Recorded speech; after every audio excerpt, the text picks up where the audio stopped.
Good afternoon. It is 3 o'clock. I'm Joseph Milano, live from 104.5 The Zone Studios. In NFL news, yesterday, the Cincinnati Bengals have inked their top two wide receivers to massive contract extensions as Jamar Chase and the team have agreed to a 4-year, $160 million extension, making him the highest paid non-quarterback in NFL history. And the team also inked in wide receiver T. Higgins for a 4-year, $115 million contract extension, making them the highest wide receiver two in the league and the ninth highest overall wide receiver. In AFC South news today, the Houston Texans have signed 2022 first-round pick Derek Stingley Jr. to a 3-year, $90 million extension with $89 of that $90 million guaranteed. Stingley was a first-team All-Pro selection and Pro Bowler in 2024.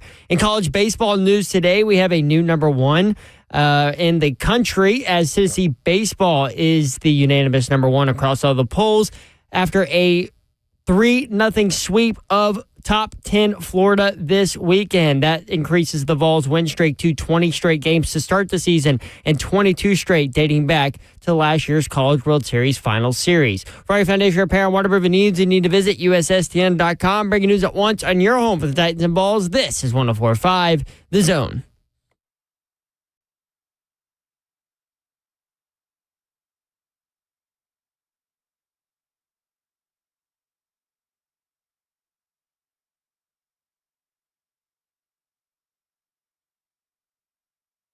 HL 104.5 The Zone. Brent Doherty with you on a beautiful day in the Music City. 51 degrees out there, but, I mean, it's sunny.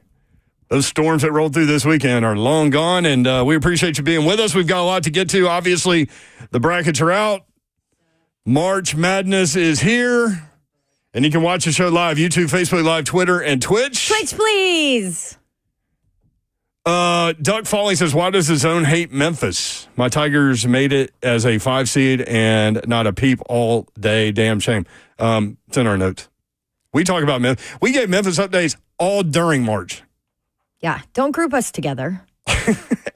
every show does their own thing, and they do it the way they want to do it. But in terms of if you're throwing that at us, No, we're pretty good. We're pretty good about showing Memphis love. You know this. I always did like a local basketball thing. Memphis is one game ahead of UAB or North Texas, and I know that because Lipscomb and Belmont, yeah, and MTSU and TSU, yeah, all of it. So that's okay. Doug Falling, I love you, bro, and I appreciate you participating, but throw that somewhere else. Don Davenport is here. What up? Uh-oh. I saw nothing about this in our chat over the weekend. Nope, he was just waiting. I tweeted at her. Oh, you did? Oh, I didn't even see it. Yeah, she didn't respond to me. I never saw it. I just said it's back with a Go Vols gif. I legit never saw it. I was calling games. That's probably why. But so to lead into that, Tennessee loses to Florida in the SEC tournament title game. Florida's the best team in the country. Sorry, Babs. But they did beat Auburn Saturday. There was a bet on the line between Zeph and Dawn. This came down Friday during our abbreviated 40-minute show. Yep. And Zeph wins, which means we all win as Zeph regains access to Babs' Go Vols drop. Go Vols. I pressed the wrong button, but we'll go Vols again. Go Vols. I thought you were just being nice to her with her favorite movie and then throwing it in there on top of it. No, they were right next to each other, so that was just by accident. But no, Dawn, just in case screwed up. Just in case, I did. Just in case you missed what I played. Go Vols. Slay Dog is on his way here. He flew in from Charlotte, and business travelers will understand his pain today. He had an early morning flight out of Charlotte because they did the SEC Network version of the tourney breakdown and all those things, and he did a great job. But he was supposed to fly out early this morning. They canceled his flight and put him on a night flight. What are they doing?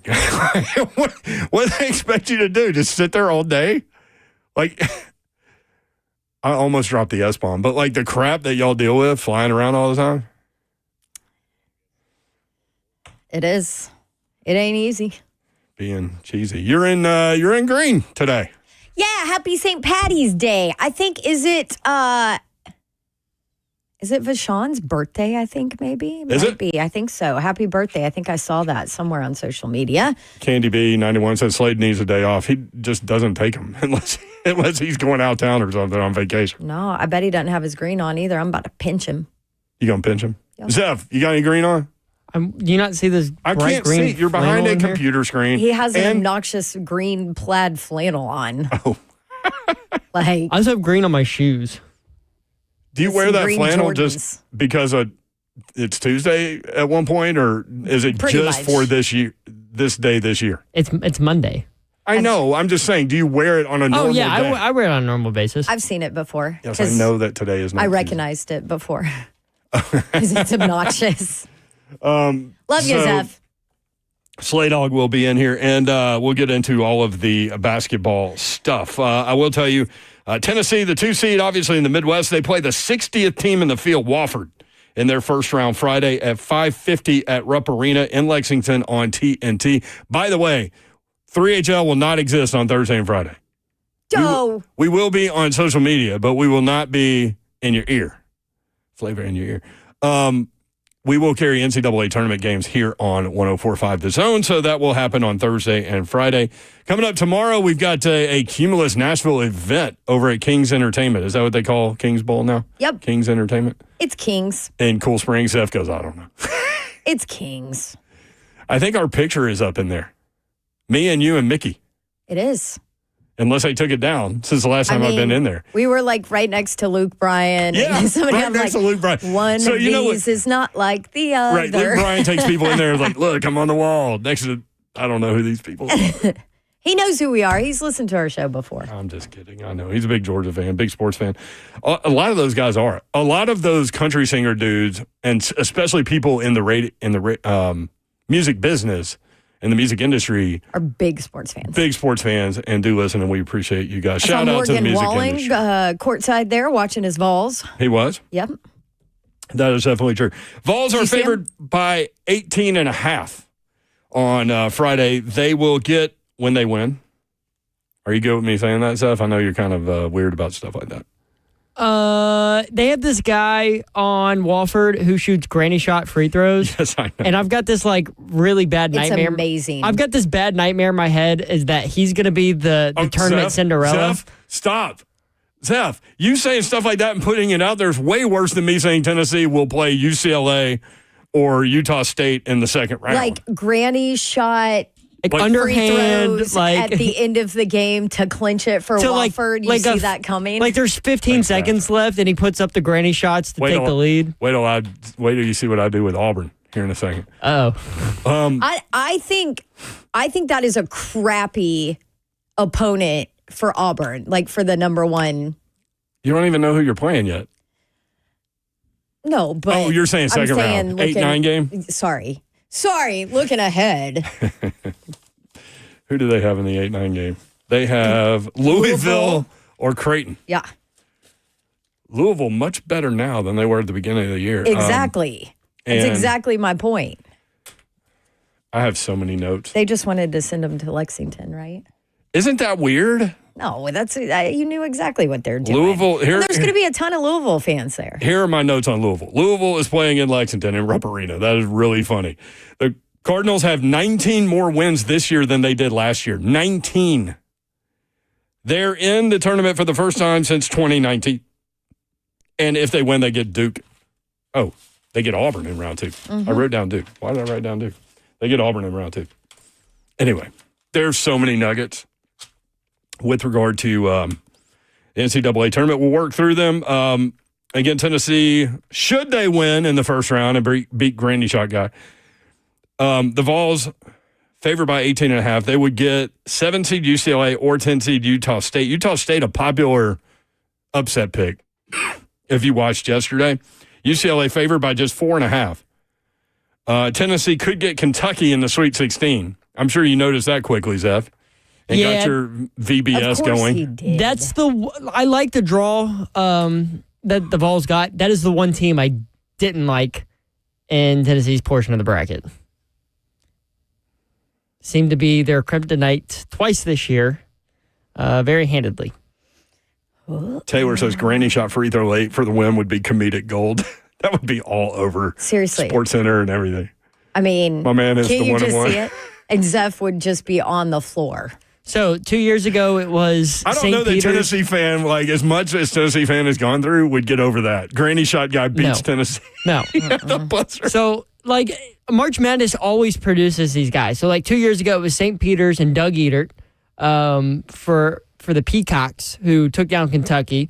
And then last year, it was Jack Golke for Oakland. If you guys remember him hitting 10 three-pointers in that game. I think also against Kentucky, funny enough. So I'm just hoping Tennessee isn't running into the March Madness Cinderella here. Okay, Vanderbilt, the 10 seed, but by the way, Seth Greenberg has Tennessee in the Final Four, so there's that. Vanderbilt is the 10 seed in the East, playing 7 seed St. Mary's Friday in Cleveland at 2:15. Vanderbilt, a 3.5-point underdog. The winner likely gets Alabama on Sunday. That's a tough draw. That's, yeah. So St. Mary's has some stats. Let's see. What do they got? St. Mary's has, let me turn to my SEC page. Vanderbilt gets in as a 10 seed versus 7 seed St. Mary's, who won their conference by 3 games. St. Mary's in the top 5 in scoring defense. They're number 1 in rebound margin. We talked about Vanderbilt not being a big team, but they are bullies down low, so we'll see. Vanderbilt won 9 games last season. They're 20-12 this year. Vandy has 5 quad 1 wins. St. Mary's ranked number 27 in the tournament. Vanderbilt number 39.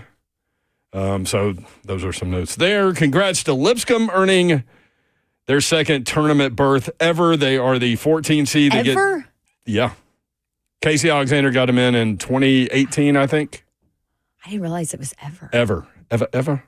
They'll play Iowa State Friday at 12:30. Winner gets Ole Miss, North Carolina, or San Diego State. Iowa State started 17-2. They finished the season 7-7. Star Keyshawn Gilbert will not play. He's their second leading scorer. He is their assist leader. He averages 32 minutes a game. That guy will not play, so that is a benefit for Lipscomb. So there's that. Memphis gets Colorado State. Colorado State's won 10 games in a row heading into the tournament. So Memphis got in by beating UAB yesterday late, and they won by 12. So more on that game coming up in just a little bit. So we've got plenty for you. We want to hear from you. Like, who is your sleeper? Who is your national champion? 615-737-1045 at 3HL1045 on Twitter, 3HL on Instagram. What else? We got TikTok, Zeph? We do have a TikTok. We need to do something on that TikTok At thing. 3HL 1045. Yeah, we haven't done anything on TikTok in a while. Well, that I know about. Not that I would. Have you? I put up the video last week of y'all reacting to NWI. That was pretty much your reaction. You had to take her back there. All right, Slay Dog will be here. You can watch the show live, YouTube, Facebook Live, Twitter, and Twitch. Twitch, please. The Evan M chat is open. 3HL underway. March Madness is here. We'll be right back.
We've got the trucks, all the trims, all the towing, all the bells and whistles, and all at Truck Month Savings. Two Rivers Ford is Ford Truck Central.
Three HL 1045, the zone. Brent Doherty, Don Davenport. And look who's here. Ron Slay is here. I'm in the building.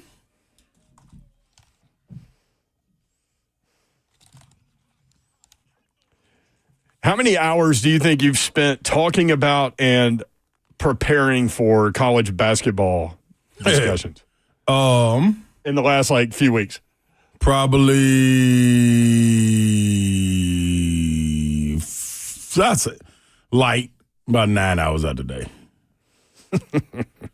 Are you tired of talking about basketball? I'm actually not, because it's about to be over real soon. I think that's the thing about it. It's like there's no drop off. It's just, all right, it's over. Go back to your lower or whatever world you're in. Like football, at least you can see it kind of coming. Like playoffs. Oh man, my team's out, but it's still some football going on. Nah, March Madness, 3 weeks, party over. So I have a stat for y'all. How you doing, loser? You just shut it over there. Okay, I'm I was sorry. going to ask you. You don't have any green on. You come in here talking about your canceled flight, and then you're just going to come at me Now, I for have something green that in my happened like smoothie. 3 days ago. No, but we didn't get to talk. That was 3 days ago. I didn't call you. I didn't text you or anything. I Nope, just let you didn't. live. No, Did you even know didn't. about that See? bet? I guess you did. No, I didn't. No, I thought we had a telepathic bet. Zeph had a Yeah, bet Babsy. with Babsy. You know what? I saw Zeph tweet. That's what Zeph won right there. The ability to use this Never again. saw his tweet. I would have responded. You can't bet. I tagged you in it. Working hard, Babs. I guess sometimes Just stuff working, I'm Babs. tagged in shows up. Sometimes it doesn't. So Oh, you're so popular, right? Or maybe.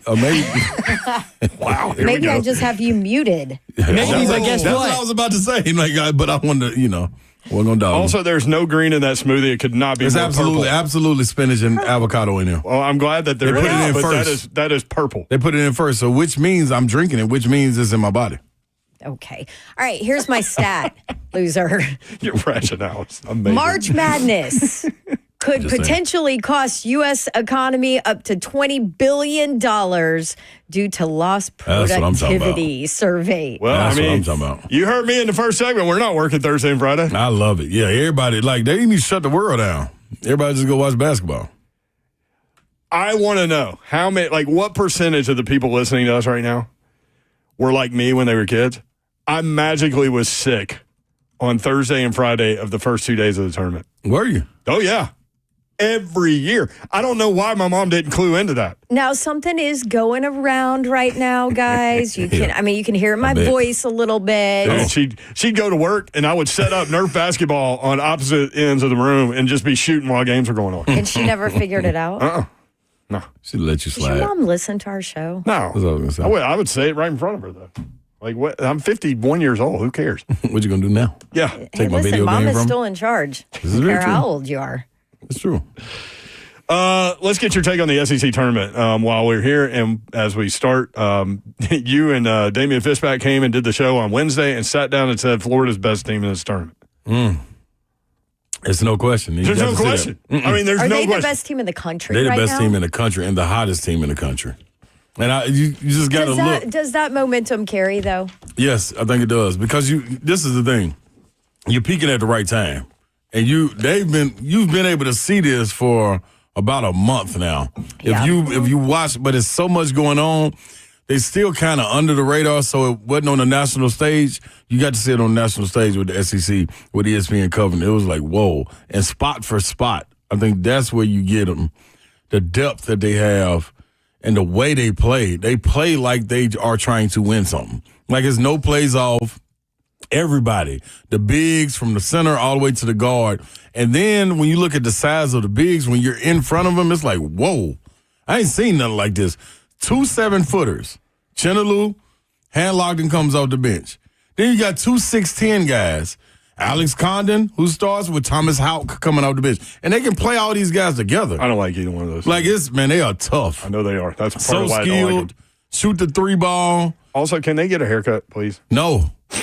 No, like, what's the name? They Who look was like it? 8-year-old kids with their haircut. Listen, that's the persona. It looks Yeah. like their Goes with mom it. cut their hair. Seriously. I think it listen, was- I come from that world where my Yeah. mom cut my hair when I was a kid. No, they're So not. I know what I'm they're not talking doing about. none of that. But they look like they got the mustache.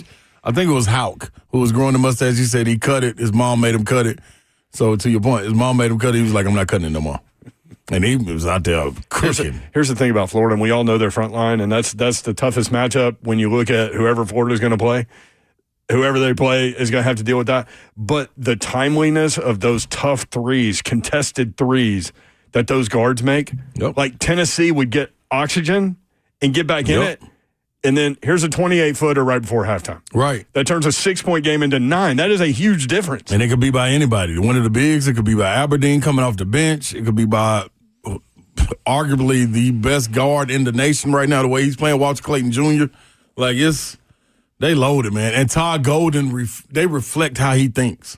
Like, Todd Golden is super confident over there. If you can hear him in them huddles talking to his guys, like, hey, man, we all right, y'all. Let's put it away. It's time to put it away. I know we've been talking about this, but what's the concern level for Auburn now? Man, with 3 out of 4 losses. asked me that last and night. the one win out of the 4 games was a struggle bus. Yeah, I'm not that concerned about him. Okay. The only concern I have is how do you get everybody else involved? It was easier at first because Janai Broome was getting double teamed, and he's a willing passer. So when the double team came, he was kicking it out. Denver Jones would hit threes. Miles Kelly's would hit threes. Baker Mazar, he had everybody spaced out hitting threes. Now they saying it looks like play one-on-one, and it's cool. While he playing one-on-one, let him go for 30, 40 points. But everybody else is not getting involved while he's a bucket, but it's different when that ball's hopping around. So I don't know what the wrinkle is Bruce Pearl's going to have. Yeah. You know what I'm saying, moving forward, but maybe put him in some more pick and rolls, you know what I mean, to try to attract some different defenses. But he's not being stopped. So you have to give him the ball. It's just, what are you giving up? You know what I'm saying? Better hang out in the gym and shoot about 100 free throws before this tournament. Now that's where he's Hacker Janai right now. Well, I think where the disconnect, and please correct me if I'm wrong, you're the expert, but the disconnect, just eyeball watching Auburn, is the guys around Broome don't seem as, what word do I want to use? It's tough. And I'm going to tell you what, I know where you're going. They just seem different. I don't think so. I just think you got to unstoppable force. I don't want to say they're not playing hard, because they are playing hard. They're definitely playing hard. But, okay, so for most of the season, those guys around him were killers. Yeah. And now it's almost like double team Broome. Let them shoot the three. You know what I mean? No, they better not. No, Tennessee went that way. No, what they doing is, late, but he was already cooking by then. Yeah. You know what I'm saying? So this is the thing. They're passing him the ball, and if a double team's not coming, like, what are you supposed to do? It ain't nothing for them not to do. He's going to score. Go. So that's the part. Yeah. Either way, they are engaged, though, man.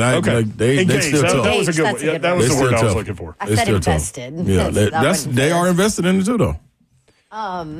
Some good. Notes on Auburn real quick. Did you see what Bruce said, though? Loved it. I loved it. Are you worried? I mean, every conversation that our listeners have said to me when they called in the last week, and then now, obviously, well, are you worried? Or He's like, yeah.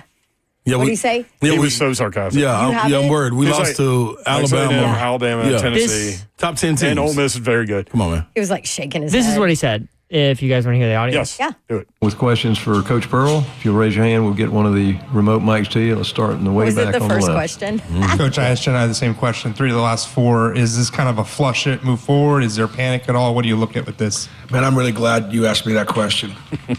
We lost to Alabama, Tennessee, and at Texas A&M. Yeah, we're panicked. Right. So my response to that, though, and he's going to keep going. Oh, okay. My response to that, though, is before this 3 out of 4, they'd only lost 2 games all year. Mm-hmm. So I think that's a fair question, but it's also an answer that a coach is going to give for sure. Like, we ain't worried. We know who we are. This is the thing, though. That's why I keep saying you can't get jaded or blinded by teams losing in the SEC. When I went and did the A&M at Florida game, and Florida had already had the game won, the closing remarks, my remarks were, A&M, do not throw dirt on your team. They are not dead. Like, this league is hard. Like, you can go on a 4-game losing streak and still be one of the best teams. Like, I'm telling you, man, watch when these teams get out. And this is why we got the tournament. This is why you got the tournament, because you're playing other teams in other conferences, and you get to see how you stack up against them. I think it's going to be a problem. You know what's interesting about that? And I'm glad you brought that up, because I totally believe you. But in terms of Vegas, it's funny. There are 12 SEC teams that already have their opponents, right? Like 2 of them, Auburn and Ole Miss, have to wait and see who wins on Tuesday, Wednesday. Out of the 12, 7 are favored, 5 are not, which is interesting. And that's why I love this tournament, right? Like, because you start putting people together and it's based on matchups and all these things. A couple of things on Auburn real quick. Overall number 1 seed, Auburn has lost in the first weekend of 4 of the last 5 tournaments. The one time they escaped the first weekend, they went to the Final Four. How about that? Auburn had 33 opponents this year. 24 of them are in the NCAA tournament. Ain't it? How about that? And played all of them. They played all the number 1s, all the number 2s, and they beat them. Except for St. John's. Duke. And Duke. No, they played Duke, but they wasn't at a neutral site. Yeah. You know what I'm saying? Like, it's so much to it. Like, I can't wait till we talk about Duke. Because I know a lot of people are like, man, Duke is the... Man, listen. Just go back and look at Duke's resume. The teams that they played, at neutral sites. Only 4 ACC teams in. This Yeah, is where we are in the world of Look college at the basketball. teams they played at neutral sites. Kentucky, beat them. Played Kansas at a neutral site, beat them. They played Auburn at home. They beat Auburn. And a guy came off the bench in 16 minutes and had 18 points. Like, just check it out. I'm just saying that ACC, we're going to see. ACC was able to prove a lot of teams wrong last year in the NCAA tournament by NC State. We're going to see what happened this year. Could Clemson be the NC State this year? I don't believe I don't know what to think about them. I don't believe in them. They won a school record 28 games. They're really good. Good job. But again, ACC is not what they were when we were kids. Like 4 teams. The Mountain West had the same amount of teams. North Carolina's in the tournament. North Carolina's in the tournament. 1 quad win. 1 quad 1 win. And they lost to a quad 3 team. Indiana, 4 quad 1 wins, no losses outside North of Carolina ain't supposed to be in the tournament. Well, everybody's pissed now since their athletic director was on the board, which he's out of the room. Bubba Cunningham. Yep, and he's out of the room when they discuss his team. Mm-hmm. However. But he's still on the committee. He's on the committee. You don't think those guys are buddies? I mean, I'm sure they are. I don't care if he's in the room or not. I started thinking about that today. Like, Bubba Cunningham is the North Carolina AD, and Don's right. He's the NCAA tournament committee chair. Yeah. Yes. And so the obvious question, are you concerned that this is a conflict of interest, right? So his point is, and they kept making the point, and others were making it for him, that he left the room anytime North Carolina was discussed. But, like, he doesn't still have buddies in the room? No. He also made $104,000 extra on his little paycheck for them making Carolina's in. Wow. Mm-hmm. Here's the funny thing. Memphis and UAB were playing yesterday for the tournament title. I wish Andy Kinney and them would have won. You did a UAB game. We saw how good they were. And they got a dog on their team, Yaxel. Yeah. Linderborg. Our boy Tony was hitting threes in this game. Slade was waiting for him to hit a couple threes in that broadcast so he could say Tony has done it again, which certain people would have gotten. But had UAB beaten Memphis yesterday, North Carolina would not have been in the tournament. Yeah, because Memphis and UAB would have been in. That's right. Mm-hmm. Yep. So 84-2. Man, I wanted them to win that.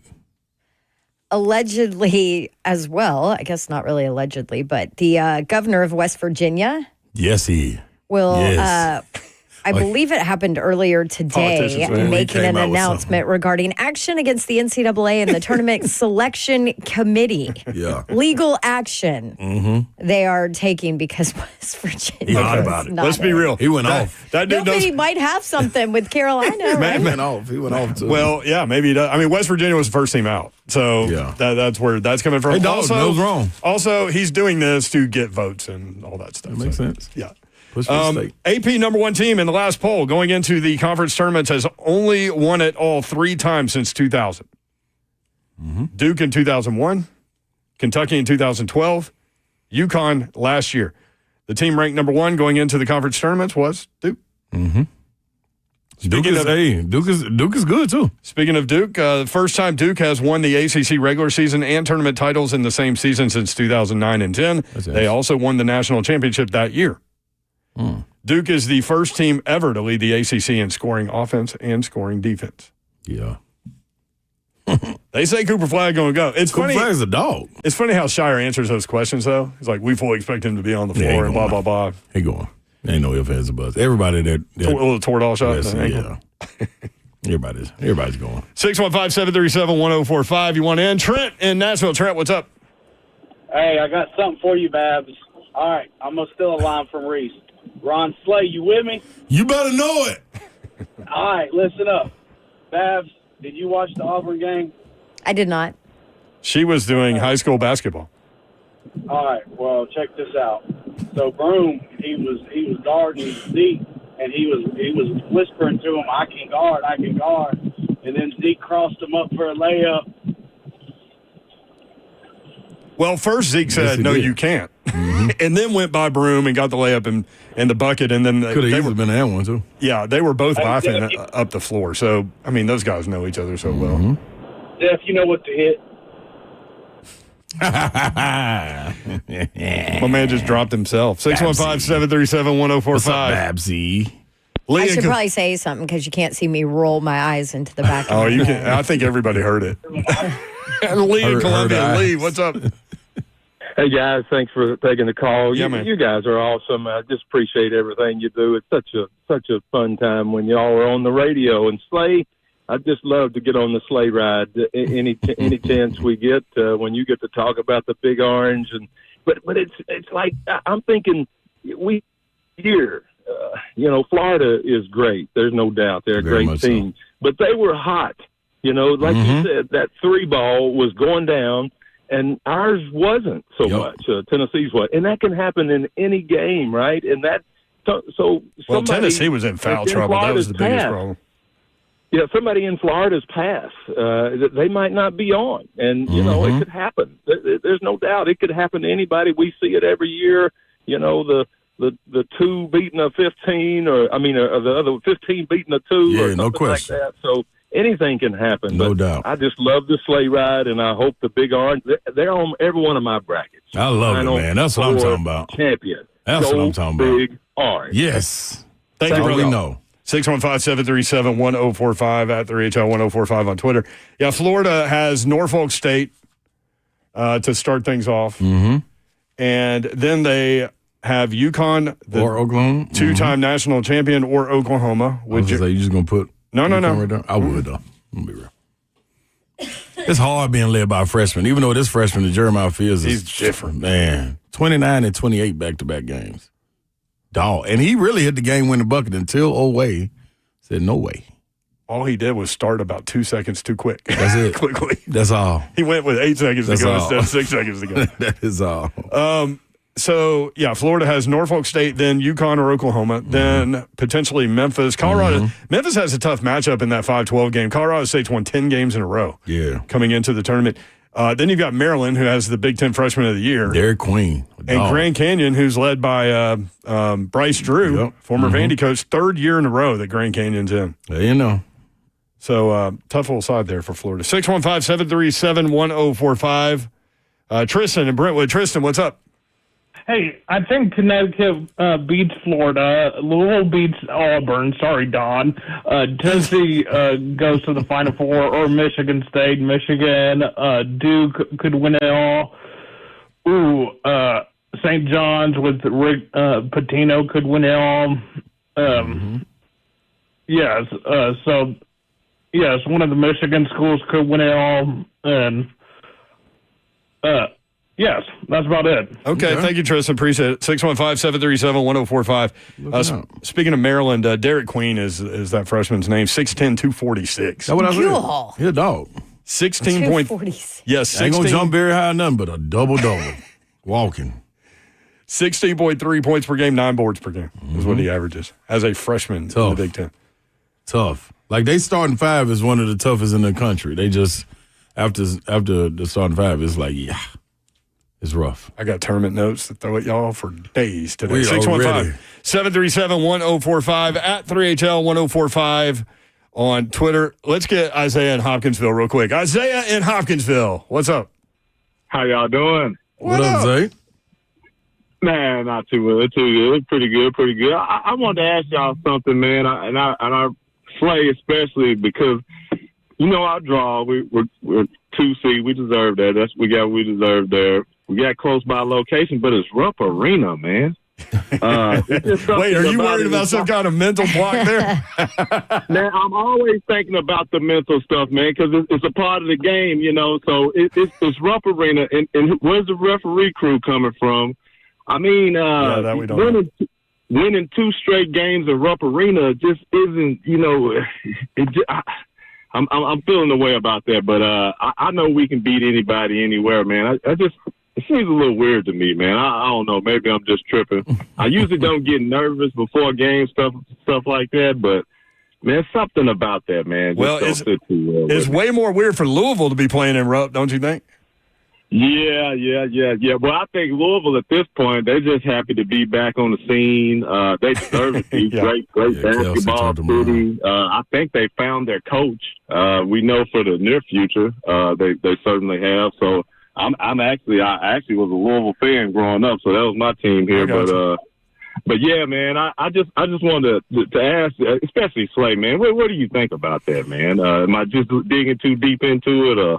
No, I think you spot on. If this wasn't the NCAA tournament, like if you ask me, where would you like to play, and I get to pick throughout the SEC where I get to play in the NCAA tournament, and I can't play at home, absolutely, I'm gonna pick a arena that I'm used to. You know what I mean? That I'm used to playing in that somebody else is not. Like the teams that's going up there is won. They're not gonna go up there and be looking. You know what I mean, up at the Bounders, they done been in there and won. I think it's the same thing for Auburn. Like them winning there, they feel comfortable now. These other teams haven't been in there. You know what I mean, and had success. Like, yeah, exactly. Wofford will experience that when they walk in the floor. Man, they gonna look up. It's just like the movie Hoosiers. Supposed to. You're supposed to, dog. Not but I haven't seen it. But this is the other thing. When you walk in there, man, imagine it's gonna be orange in there. Yeah. And it ain't gonna just be orange because of Tennessee. It's gonna be orange because of Auburn in there too. Like that's one of the things. I think you're going to be surprised that the fan base is pulling for each other as well. 615-737-1045. More tournament talk next, 3HL.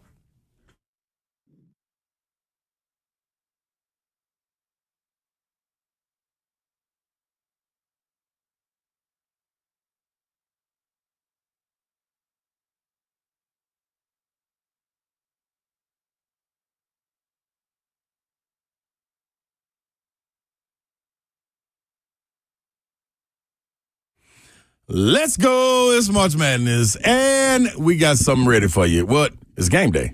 Right. That makes sense. So, fellas, don't sit on the sideline.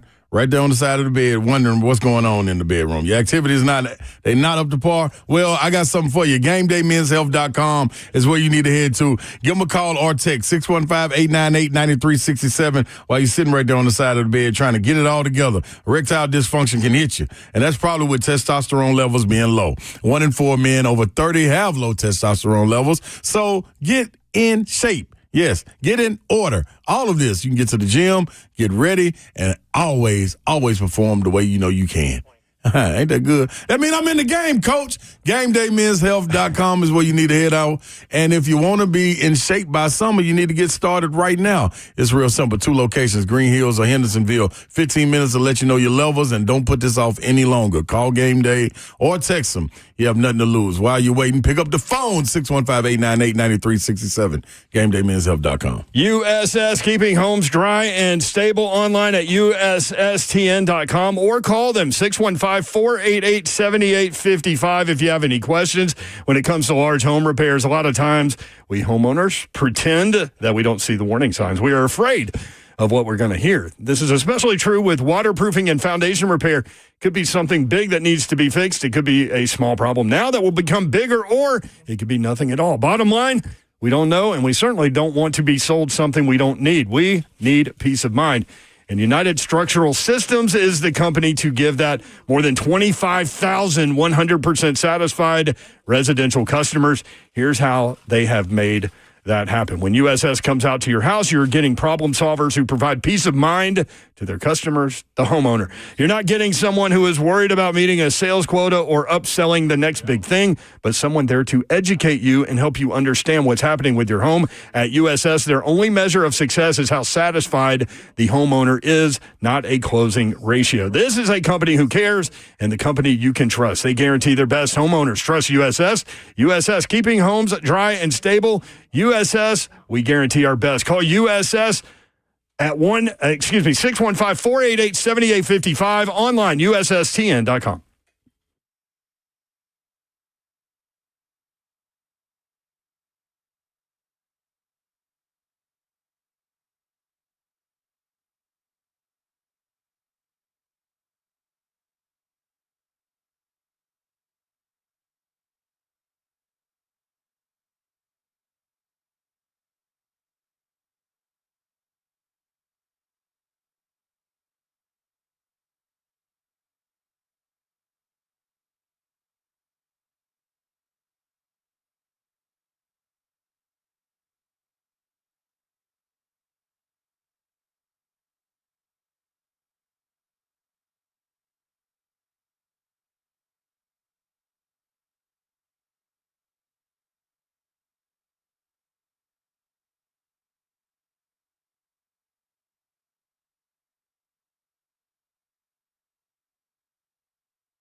3HL 104.5 The Zone.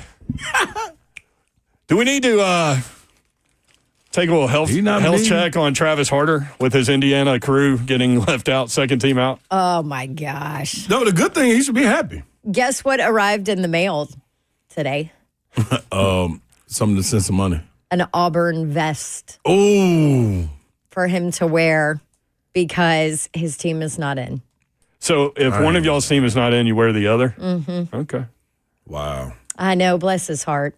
Bless his little heart. He's like, do you know We've how all been there. That's turning the bad knife it right there. sucks to have to watch a tournament when your team's not in? And It's I'm true. like, no, actually, That's- I don't know that. That's turning the knife, Babsy. You're turning the knife on Harder. I'm like, you're getting a new coach. Relax. That's the good part. That's like, Relax. because they would have brought Mike It's back. gonna He get- made it. Like, I don't know how you fire a coach that made it to the tournament. Oh, they wouldn't have brought him back. You think they would have got one that, of It's them? too far gone. that guy quit recruiting. Like, he hasn't done anything. But did you hear his comments, though? Like, at the end in the pressers, he was saying, like, yeah, I don't know if I'm going to be out of here or not. Like, it was weird. It was. Yeah, it's because he was pushed out, but they let him act like it was his decision, is what it came down to, right? Walk the plank. We're not going to force you to walk the I plank. think the odds are the Drake coach has the best pretty odds good. to be the next head coach. He's kind of like a Signetti, right? Has Yeah. won at every place he's been. Tell you what. Drake is a popular upset pick Yeah. in this tournament. Of the NC State, though, if they go get Will Wade, That's what they're talking about. NC Yeah. State will be back. Didn't hey, Justin Gainey get mentioned in that deal? I don't know. Yeah, I He saw may have. that. Okay. Because he's an alumni. He sure is, yeah. For IU? No, NC State. No, NC State. State. They need to Okay. go get Chris Beard. By the way, Drake plays Missouri, and Well- that's a popular upset pick. Oh, yeah. Allegedly, IU talked to Chris Beard, and he is now off their list. Really? That's what I Apparently, heard, that it did didn't not go well. Yeah. You know, You could see that, right? yeah, I was going to say that. That- yep. Chris Beard's a lot. Chris Beard is a lot. That's a good way to describe it. I mean, he No, he is. is. And He's a great coach. But man. he is a all great coach, basketball but there's a whole lot of other stuff that you got to do. and he's like zero accountability. Yeah. I don't care, whatever, you know. So, and that IU job, I mean, it's similar to I go back to what Kiffin used to say about the Vols football job. It's more than just Like, it is way more than just being a coach, especially where that program is Yep. right now, being a blue blood, how far they've fallen. Yep. I mean, there were times this year where the stands were not full for an That's IU tough. basketball game. Yeah, That's tough. nuts. Yeah. Yeah. And You then know? they part ways with him, and they go on a run. Yeah. I mean, they won at Michigan State, Indiana. They beat Yeah. Purdue at home. And Chris Beard is more of a show and prove it guy. Like, what you mean I need to get out here in the community and tell everybody they need to Right. come? Like, He's look like, at the "Listen, I'm product. just gonna go win games." I'm going to go win games, and y'all will be here soon enough. So, yeah, that's different. Listen, And now who knows? That's all hearsay. Right, And absolutely. maybe he wasn't interested, and that's Right. what IU puts out there. You know, you never know. never know. Hey, I've real got quick. a million bits of notes that I will intersperse throughout today's show. Okay. But there's also football and all kinds of stuff. Yes, we've got a ton of stuff to talk about today. Real quick, just want to throw this out. NIT tickets for MTSU. At Chattanooga. Yes, versus Chattanooga at the Murphy Center. Oh, it's at the Murphys. Oh, Yes. really? When is it? That's tomorrow? Tuesday, 7 p.m. All adult tickets are $25. That's Okay. the price set by the NIT.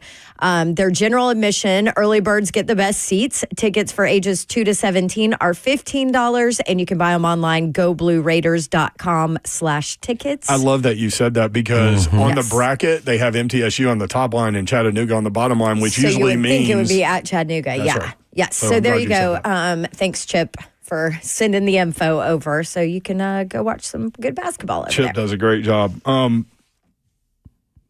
NFL contract. So the Yes. Bengals signed Jamar Chase. It's an incredible deal, right? They also signed T. Higgins to $115 million. There is no way on God's lovely planet that I would pay that guy $115 million. Run it up, baby. What are those contracts? So Jamar That's a Chase. Burrow. That's a Burrow. That's my Gotta guy. be. Burrow's like, hey, Bingo. y'all are signing these. That's these exactly two what it guys. is. Jamar Chase got a 4-year, $161 million contract extension. Understand completely. It is Worth it. 40 He's the next guy. It's $40.25 million per year. He's the highest paid non-quarterback in the NFL, broke the Myles Garrett record from last week. Mm-hmm. Then T. Higgins got a 4-year $115. Would anybody do that? Which was $28.75 million per year. So that's $69 million a year that they're paying 2 wide receivers. God, that's and then crazy. if you add in Joe Burrow's $55 million a year contract, that's $124 million for 3 players on one side of the ball. Yeah, wait till Burrow's contract's up. But guess what, though? Who you need to keep happy on that team? The quarterback, QB1. The one that's getting hit all the time. And he is. Yes, all the time. And they're trying to pay Trey Hendrickson. So I was just going to say, and then somebody look gonna on get the paid. other side of the ball, yeah. It's like the Cowboys last year. Somebody's not going to get paid. Yeah. Now, you talk about, like, watching the Titans, talking about build through the draft. That's what Cincinnati better be doing to their defense, building through the draft and free agency. That's true. Cheap free agency. 615-737-1045. Interesting matchup here. 10-seed Arkansas against 7-seed Kansas. So you get Bill Self against John Calipari. Like it. Kansas in the tournament for the 35th consecutive season. And then in the second round, you could get Coach Cal and Rick Pitino in round 2. How about that? That'll be good. It's funny how the NCAA tournament committee does have fun with some things. I know what they're doing. Rick Pitino, by the way, has his 6th different team in the NCAA tournament. And it's interesting. He's playing in Providence. He used to coach Providence when he broke through. He coached at Boston U and then Providence. Mm-hmm. But Providence is the team he took to the Final Four with Billy Donovan as point guard. Delray Brooks was the shooting guard. Mm-hmm. I loved that team. Mm-hmm. So interesting that they put him in Providence. Little homecoming. I know what they're doing. And then a potential Calipari-Pitino matchup in the second round. You talked about They that know what they're Missouri-Drake doing. matchup. Yeah. Caleb Grill, the 6th man of the year in the SEC, Yeah. is from Wichita, Kansas. Is that right? So he's going back home to play in the first 2 rounds. That's why I was like Missouri. I think Missouri gets Drake. I think they get Drake. I'm going to be really old when I say this, but Caleb Grill looks like he was in Sha Na Na, which is actually older than me, but anyway. Is that a group? Yeah, it was a group TV show, singing TV show type thing. 615-737-1045. 4 o'clock hour coming up. We've got tons of notes for you. And time to take your phone calls. What does your bracket look like? 615-737-1045.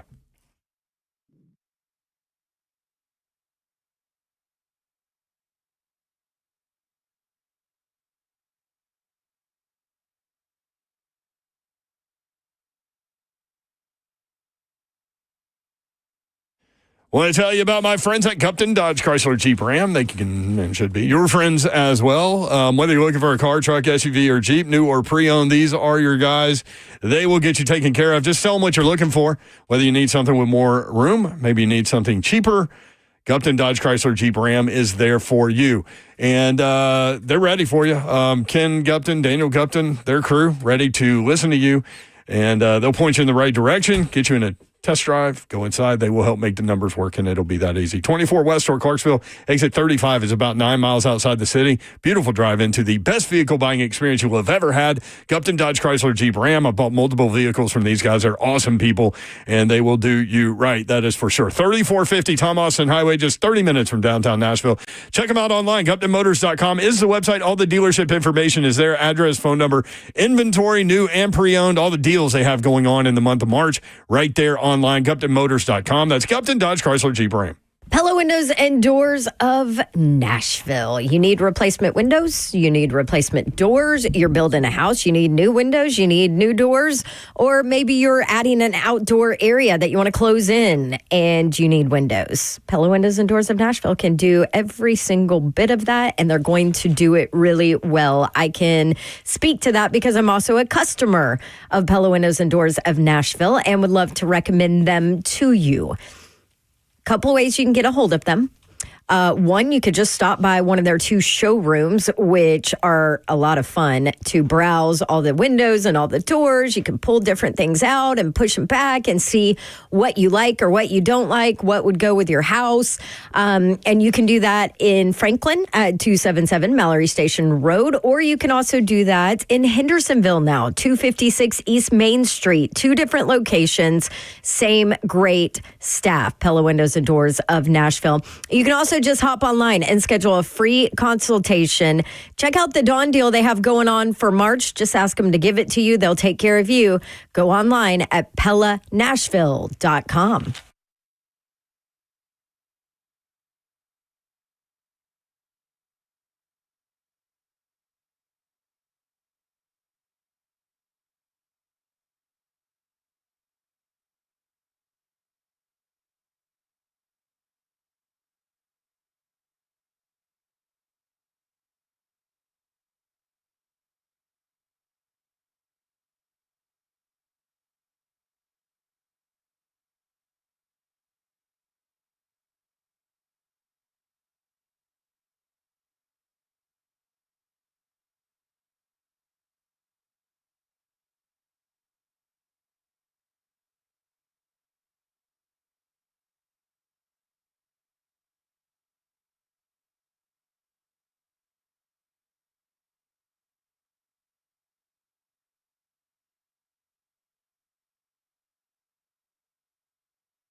Good afternoon. It's 4:03. I'm Joseph Bonanno live for the 104.5 The Zone Studios. Yesterday, the Cincinnati Bengals signed their top two wide receivers to massive contract extensions. Jamar Chase got a 4-year, $161 million extension, making him the highest paid non-quarterback in the NFL. And T. Higgins got a 4-year, $115 million contract extension, making him the 9th highest paid wide receiver in the league. In AFC South news today, the Texans signed 2022 first-round pick Derek Stingley to a 3-year, $90 million contract extension, $89 million guaranteed. He becomes the highest paid cornerback in the NFL. In college baseball, we have a new number 1 ranked team as the Tennessee baseball team swept the polls and are the new unanimous number 1 thanks to a series sweep over a top 10 Florida team.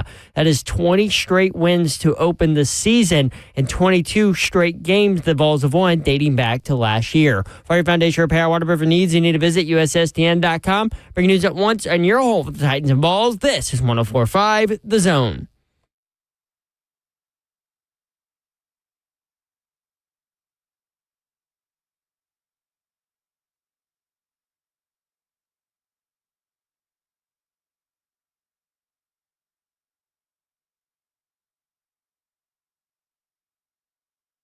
Three at John 104.5 The Zone. Brent Doherty with you on a beautiful day in the Music City. March Madness is here. You filled out your brackets? My bracket is complete except the champion. But I have the finals. Do you want to? Nope. Okay. He doesn't want to tell us. Nope, I don't. Slay Dog is here. Okay, so if I'm in the building. There's a little extra right there. Yeah. That's like when you eat all of your plate, but then there's one little nugget there that you didn't see. Yeah. And you go back and get it. Yeah. I will say, though. Is there an SEC team in your final? That's all I'm saying. It's kind of crazy. Are there 2 SEC teams in your final? Okay. It's 4. 4 in the final 4? Yeah. That's like. It's crazy, man. Can I say this? What? Yes. Stop it. The SEC better deliver. No, they have to. But that's what's funny. They better deliver in this tournament. But out of the 12 teams that have games, 7 are favored, 5 are not, and there are a couple that are tight games. Mississippi State's favored by 1.5 over Baylor. That's one of the favorites. Yeah. But that's a 50-50 game. Mm-hmm. I love it. Like, these are all quad-win games. This is the question I got for you, though, Babsy. Do you think they delivered in the SEC tournament? Hell yeah, that was a great tournament. But they're playing each other. I know, but still. I'm talking about. No, but yes. Okay. That's yes, all I'm saying. but. And regardless if you plug anyone in or take anyone out, like, I'm saying that because of the level of competition and the gameplay that was taking place. That's what I'm talking about, the elite level of play. If you watch that semifinals game, Tennessee and Auburn, and Florida and who did Florida play? Bama. Dog, it was like you walk away from that game, even being a fan of whoever loses, like, man, I got my money's worth on this one. Like, that was elite. And you knew it going in. We actually had that conversation on Friday. I asked Babs, I said, if Auburn loses to Tennessee, obviously you want them to win, and during the game you're cheering hard and all these things. But if they lose to Tennessee, you're okay? And she's like, yeah. I said, I would be too. They battled. Like, it was play for play, stop for stop. The coaching, like, that was, hey, man, that was all right. And if that right there is the prelude to what we're going to see in the NCAA tournament, give me all of it. And that's what I expect to see. That's what I expected to see coming out of the regular season. We got it. Went into the conference tournament. We got what we expected to see. High-level, elite basketball stars stepping up, All-Americans Walter Clayton Jr., Janai Broome, Zakai Ziegler, like the guys that were supposed to step up, stepped up. Ain't no ifs, ands, or buts. It was the greatest regular season ever. It was the greatest tournament. It's no question. Starting on Wednesday. Just aesthetically sitting there watching basketball. That's all I'm saying. You could not turn away. That's all I'm saying. Point spreads. Georgia is a 5.5-point underdog to Gonzaga. Tennessee favored by 18.5 over Wofford. Arkansas 4.5-point underdog to Kansas. Texas A&M 7.5 over Yale, who beat Auburn in the first round last year. Sorry, Babs. Missouri 6.5-point favorite over Drake. Scrolling. Drake, number 1 defense in America. Let's see. Baylor and Mississippi State. Mississippi State by 1.5. Bama by 22.5 over Robert Morris in the tournament for the first time in 10 years. Lipscomb. How about Lipscomb? Getting in as a 14 seed. They play 3-seed Iowa State. More on that game in a little bit, but Iowa State a 13.5-point favorite. Iowa State will be without one of their best players. Vanderbilt, a 3.5-point underdog to St. Mary's. I think they're going to beat St. Mary's, too. Florida, 28.5-point favorite over Norfolk State. Kentucky by 10.5 over Troy. Oklahoma, 4.5-point underdog to UConn. And that's it. The Ole Miss and Auburn are waiting, playing games. While we're here and talking about point spreads, women's tournament, UCLA, the overall number 1 seed for the first time ever. Lady Vols get the 5 seed in Columbus, Ohio. If they beat 12 seed South Florida, they will likely get Ohio State in round 2 on their home floor. Lady Vols play Friday at 7 o'clock. Lady Vols favored by 19.5 in the first game. Vandy grabs its 7 seed. They will play 10 seed Oregon in Durham, North Carolina. The winner gets number 2 seed Duke on their home floor. Vandy plays Friday at 4:30. They are a 5.5-point favorite. And Murray State in as an 11 seed. They get 6 seed Iowa in Norman, Oklahoma, Friday at 11. Iowa, a 9.5-point favorite. Here's where I'm going. 16 seed Tennessee Tech. Congrats, y'all. Awesome season. They get number 1 seed South Carolina in Columbia, South Carolina. Want to know the point spread on that game? 30. 42.5. Holy moly. 42.5. They're playing with something to prove, too. They are. Didn't get the overall number 1. You know who I'm excited about, though? USC and UConn having to meet each other before? That too. Potentially. But this first round, I want to see how Camille Pierre comes out and play. Yeah. And if Shea Ralph lets her loose. Because this, she already had a chip on her shoulder, but it was evident after she got turned down. Yeah, in that SEC tournament, she was out here. She was out there. Getting to it. So I can't wait to see. Michaela Blake's is superstar in the making. Yeah, no question. But Camille Pierre, man, 20-10, I can't wait to see what she does in this tournament. I can't wait. 615-737-1045. Gator Mike next up on 3HL. Gator Mike, what is going on? Zep, you ready for me? Oh, little Gator, Tom Petty action. Congrats on the tournament championship, Gator Mike. That's right. Zeph hooked me up. Yeah, dude, what a great environment yesterday. I went Friday night. I watched on Saturday. Went yesterday. I know y'all saw my thing, Brent. I sent you and Ron. Don, you may not know, in my suite on Friday night, we had Big Albert Haynesworth there. Yes. Oh, nice. He was at the tournament on Wednesday and came and did the show for 30 minutes. He was phenomenal. Oh, he's great, man. He's so what's weird for as big as he is, he's very well and soft-spoken. I was amazed. But we had a great time with him. There were Kentucky fans in there, a couple Missouri fans, then Tennessee and Florida fans, so it was good. We had a good time in there. So had to text Ron since he was down at the set. I couldn't get down to him. But, man, what a great environment. What a great tournament for Florida. Walter Clayton Jr., Ron, I've been touting his name all year. Definitely proved All-American status to me. Glad to see they got the number 1.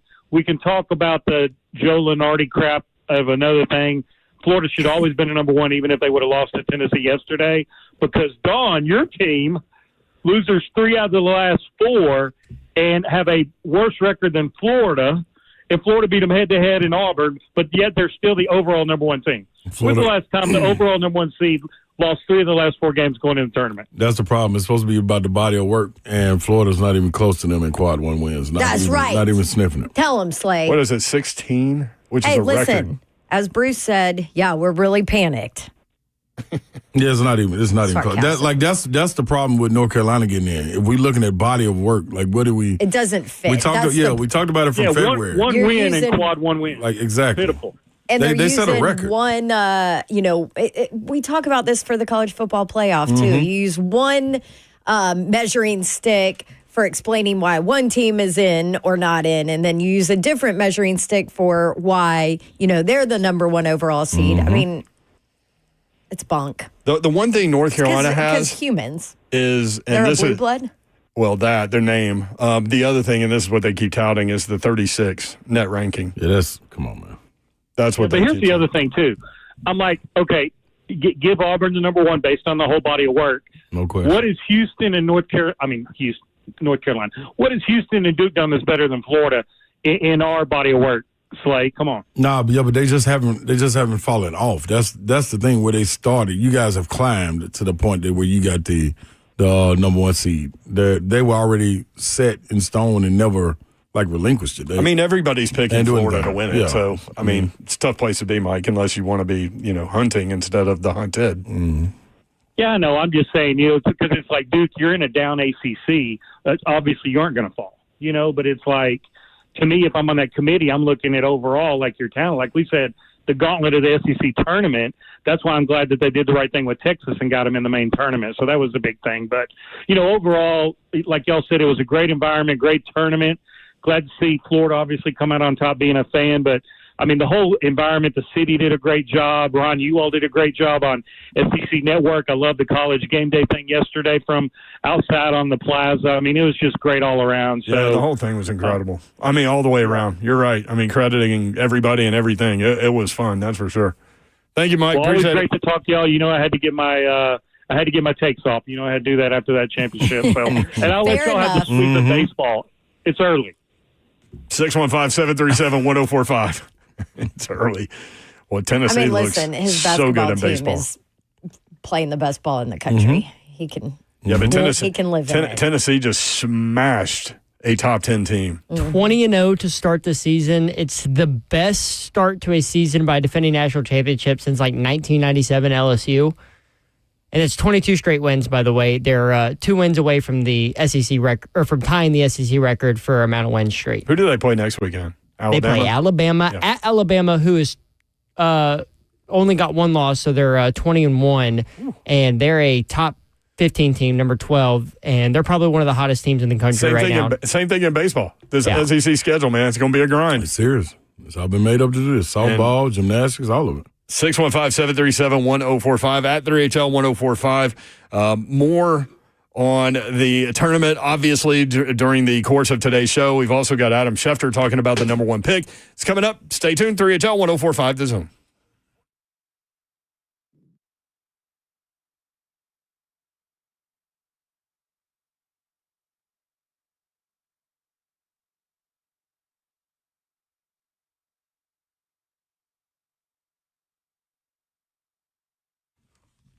All right, y'all. 615-376-6010 is the number. Get over to PAI Medical and get that full head of hair. Get it going, man. Get back to who you want to be. When you look in the mirror, you walk by and you say, yep, that's me. It's real simple to do. All you got to go is go to WeGrowHair.com and look and feel better about yourself. 2025 can be the year your hair be fuller and thicker. What's happening? You know what time it is. It is time to give them a call at 615-376-6010. 6010, not 610. 615-376-6010. We grow hair right here in Nashville for almost 30 years with proven solutions that work. No one else in Tennessee has the ARTIS robotic FUE procedure, and We Grow Hair's high-density hair transplants that give you 2 times more hair. Fast 45-minute laser PRP treatments for men and women. Backed by the only company that I would trust to help your thinning hair. We Grow Hair. Call them at 615-376-6010. WeGrowHair.com.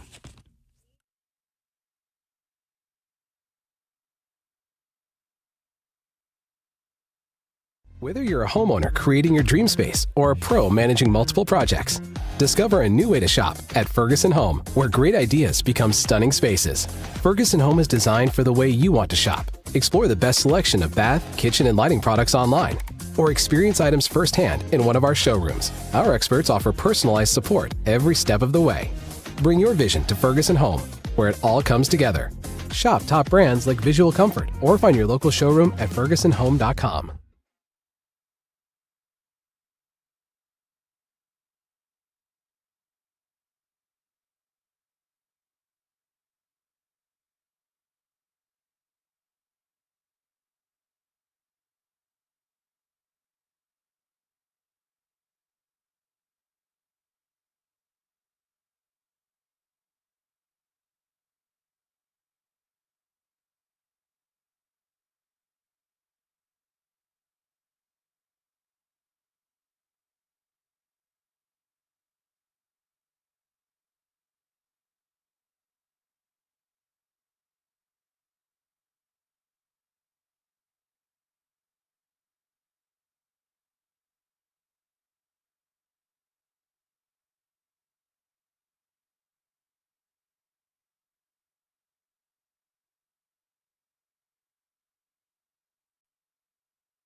3HL 104.5 The Zone. Britt Doherty, Don Davenport, Ron Slay.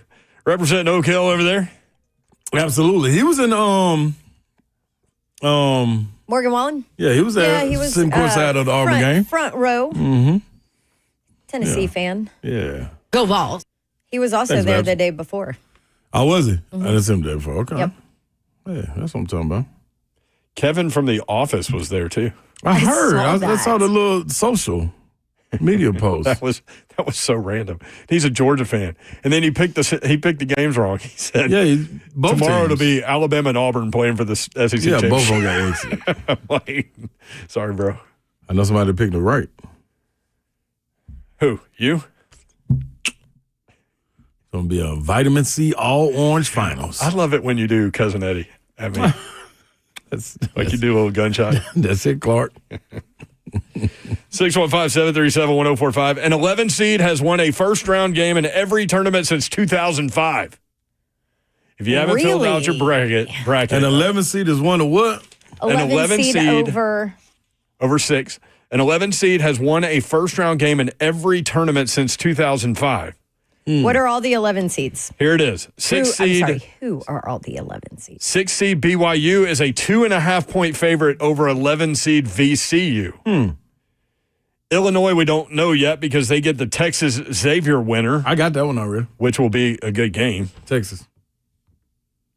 That's because you love this is true. The freshman. Yep. This is very true, y'all. And he got in, got the stage. It's showtime. 6 seed Missouri, a 6.5-point favorite over 11 seed Drake. Mm-hmm. All those dudes were picking Drake last night. Mm-hmm. Yeah, they crazy. Good. 6 seed Ole Miss gets the San Diego State North Carolina winner. Is that SEC bias or for Missouri? Missouri? No, I honestly believe the way Missouri plays and the length that they have got a lot of weapons, speeds them up, and they turn will be over. a problem for Drake. And then what's the name is playing? They're playing so close to Missouri. Like I think the fans gonna travel. Como, they represent a. They can beat you a number of different ways. Absolutely. Too. That's the thing I've noticed about that Missouri. And you got to think that they set Mark Mitchell out. Yeah. From the SEC tournament to get healthy for. So the Missouri you saw in the SEC tournament isn't the Missouri you're gonna see in the NCAA tournament. He was averaging 18 points in his last 6 games and sat him out. And Caleb Grill averaging 20 in his last 3. And then had an off night and then played well. He's from Wichita. There you go.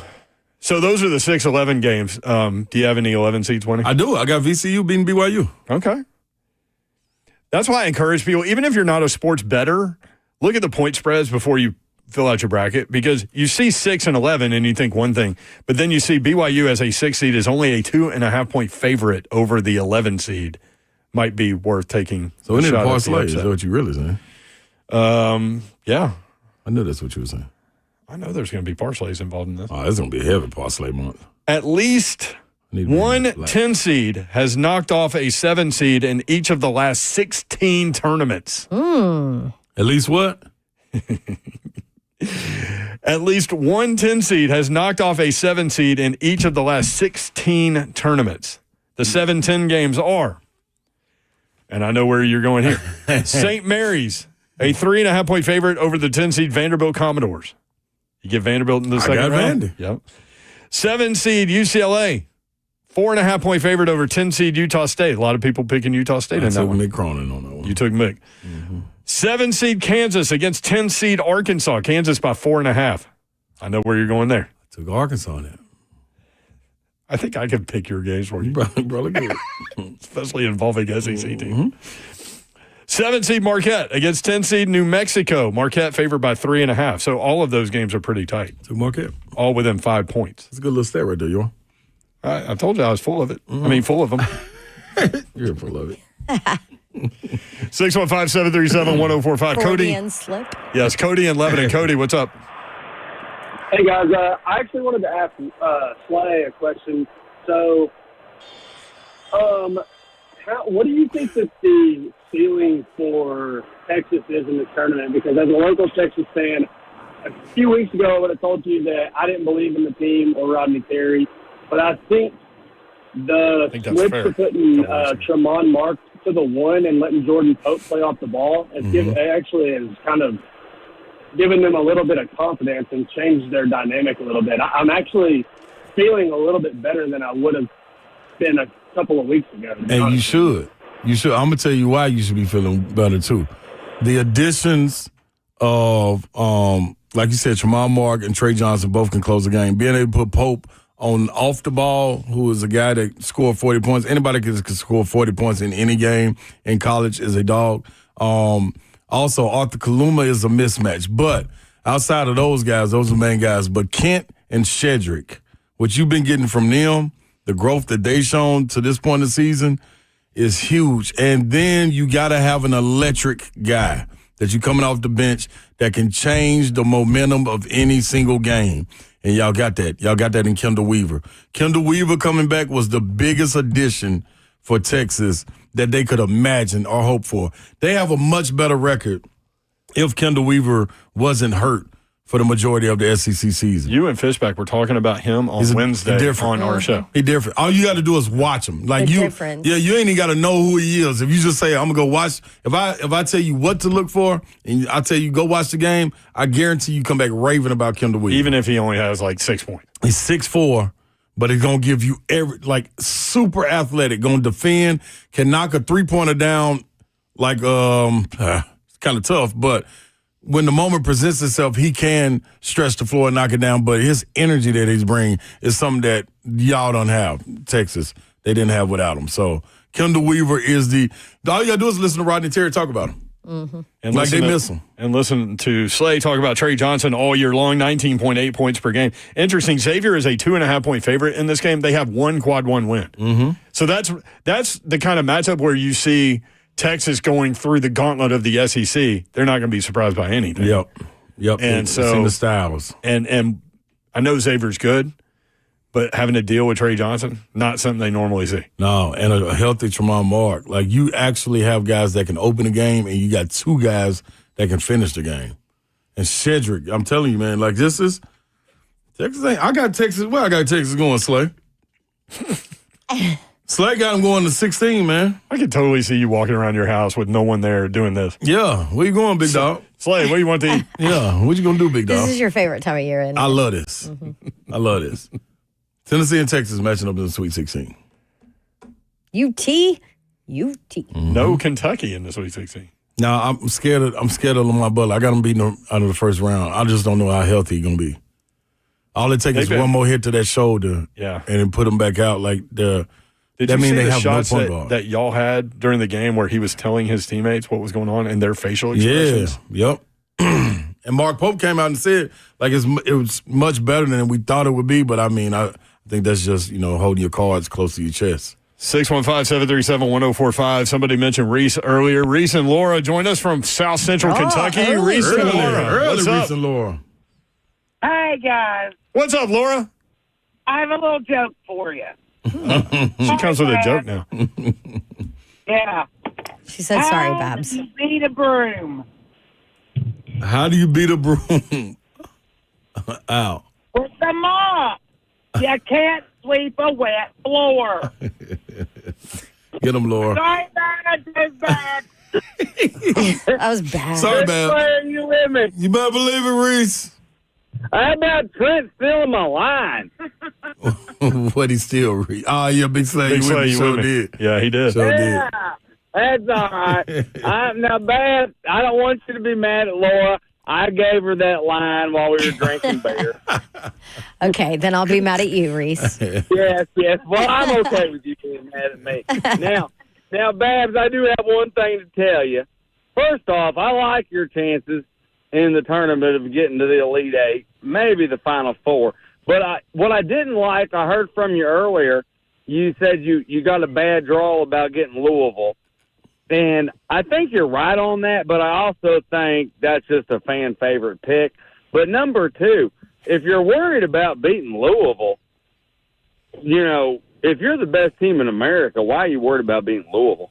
If you can't beat Louisville, you don't deserve to be the best team in America. But I do like your team, and I hope we don't play them. All that being said, Big Slay, I filled out 10 brackets so far. How many of you filled out?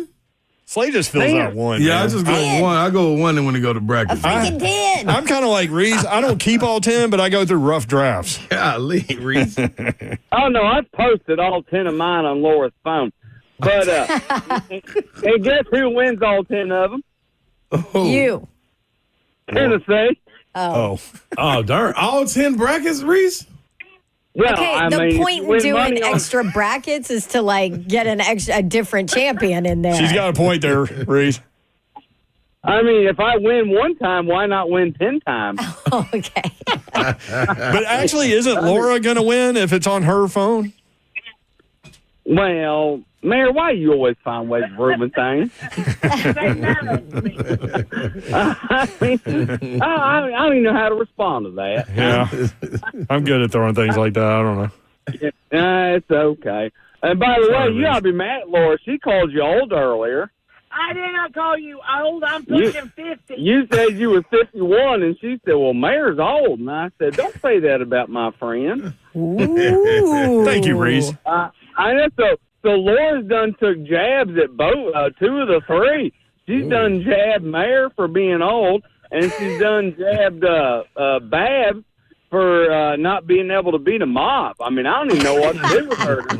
I mean, it is hard to beat a mop if you're a broom and you don't know how to hit a free throw. Yeah. Okay, just add it. Just pile it on. That is Please wild that pile he it struggles for as good a player as he is. That he struggles from the line. Right? The 3 ball well. He can He shoot the 3. I was listening. Hey, I do have one story for you, Babe. Sorry about that, but I had to get it there. But I do have one story for you. So I texted our boss the night before the championship game and tried to get Laura off early, but she couldn't get off till 2 p.m. The boss said no, everybody was on spring break.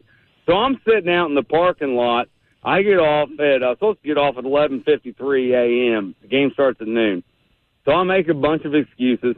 I get off at 11:23, and I go buy the cat food. And I hurry up, go home, feed the cats, come right back to Kroger parking lot. And I'm sitting out there drinking beer, punching the roof of the car and everything, and just listening to the game. And we cut the lead down from 13 to 5, right? Yeah. I switched beers from High Life to Bud Light, hoping it would change our luck. And I'm like, oh, it's working. And I'll be daggum. You know who shows up? Who? Well, as Mayor calls it, Bowling Green Police Department, BGPD. BGPD? And, yes, he pulls up next to me, and I didn't see him. I was punching the roof of Laura's car, and I'm drinking my Bud Light. And he comes up to the window and knocks on it. And I was like, oh, crap. And I was like, what's going on, sir? And he goes, what are you doing? And I was like, I'm just listening to a basketball game. Wife's still working over there in the gas station. And he's like, well, what's that beer there? And I was like, Tennessee's playing a basketball game. I'm just sitting here in the passenger seat listening to the game. And he's like, well, that's illegal. And I said, well, officer, I don't mean to be rude, but I said, I'm trying to listen to this game. Jeez. And, I said, what's the difference between me over there at the Mexican restaurant or Double Dogs or any of these restaurants drinking a beer and then coming home and the wife driving home? And he had a good line. He goes, well, it's illegal. And I said, sir, that is a good who's line. your basketball team? That's a good line. And he said, Kentucky. And I said, well, that's why you don't understand, because you don't win. And are you still in jail?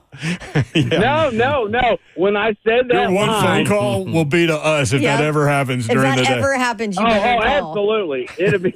But when I said that line, that's why you don't understand. He laughed so hard, and he said, where's the keys? And I said, well, I don't know. The wife has them. I'm just sitting in the passenger seat drinking a beer, listening to the Vols.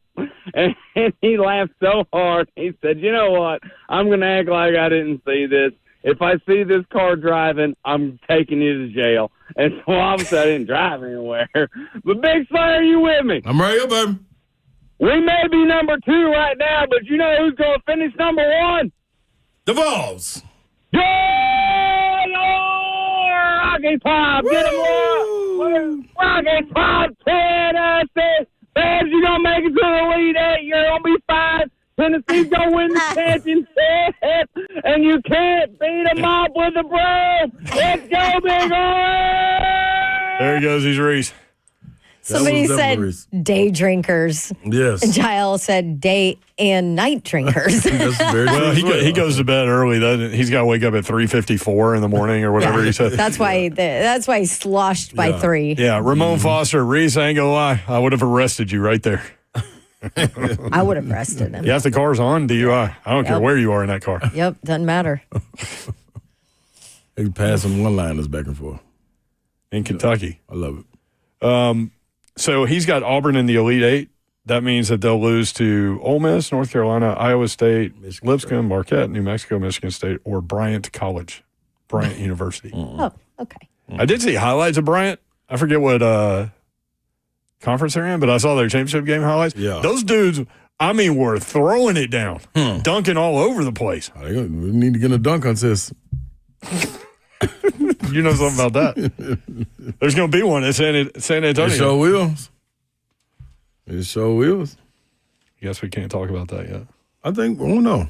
If you don't know, it's not. Yeah, I don't know. It's a good question. Eat some watermelon.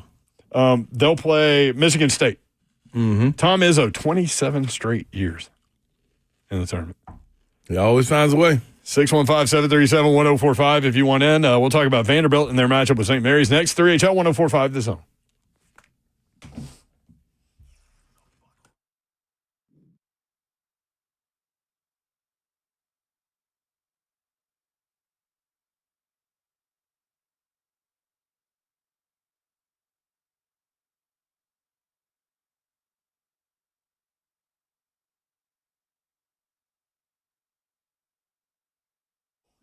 Okay. Basketball is here. Yes. I know none of you can wait for this year's college basketball tournament. And Zen Sports has you covered with the VIP Players Club Big Bucket sweepstakes, where you can earn bonus bets on the tourney just by using the Zen Sports app. This sweepstakes exclusive to Tennessee. Grand prize earns a $10,000 bonus bet on the championship game or a $5,000 cash prize. Plus, 20 additional winners will earn a $100 bonus bet or a $50 cash prize. How do you earn entries? Every single day just by betting on the Zen Sports app. You'll have plenty to bet on here coming up in the next couple of weeks. Head to zensports.com/sweepstakes for contest terms and conditions. You get an entry for every dollar you bet, every bet you make. If you are new and you sign up with my code, DAWNTN, DAWNTN, then guess what? You get 500 extra bonus entries. Go ahead and jump in on Zen Sports, where betting just got better. Gambling problem? Call 1-800-889-9789. Qualifying wager for a wager entry must have minimum odds for any leg of the entry of at least 250 or worse American odds. For clarity, a wager at minus 251 odds does not qualify. Terms and conditions, zensports.com/sweepstakes. Got to be 21 and older and in Tennessee to bet.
3HL 104.5 The Zone. Coming up tomorrow, we will be at King's Entertainment in Cool Springs, 3 until 6 o'clock. Bracket Madness. Rolling with me. We're going to have fun. Come by and blast. See us. And I think for $10, you get like a appetizer buffet and a beer or margarita. Do we get the bowl? I mean, who's going to stop you? That is a great point. You know that. We were talking about this on Friday. There's a picture, or actually it was at the beginning of the show today. There's a picture of me and Babs and Mickey in that place. And it's right next to Luke Bryan, picture of Luke Bryan. And there's somebody else really famous right next to us. I forget who it is. I'm trying to remember. Anyway, but I remember next time we walked in after they had taken the picture and all that, we walk over, we're like, oh yeah, let's see where it is on the wall. And I was like, we're a little too close to way more famous people. One of these things is not like the other. They need to take a picture of the three of us now and put it next to Chris Stapleton. Hey, there you go. See? They nail them into the wall too. Like you can see the screws. It's not coming out. It's not coming out. Oh no, it's there forever. They screwed it in. It's like concrete. I liked it. Yeah, we screwed them. 615-737-1045. That's where we'll be tomorrow. And then Wednesday we'll be at Twin Peaks. Which one, Tuff? Do you know? No. I will find out. I think it's Cool Springs. It got to be Cool Springs. I think it was Rivergate the other time. It was at Rivergate last time. Yeah.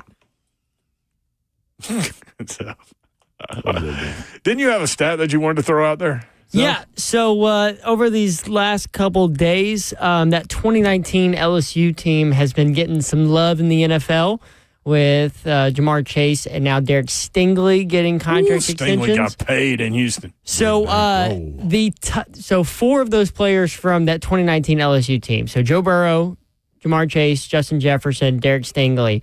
Their NFL contract extensions, $666 million worth of contract extensions on that 2019 LSU team. There's a reason why that offense was the greatest college football offense ever. And forever I said 95 Nebraska.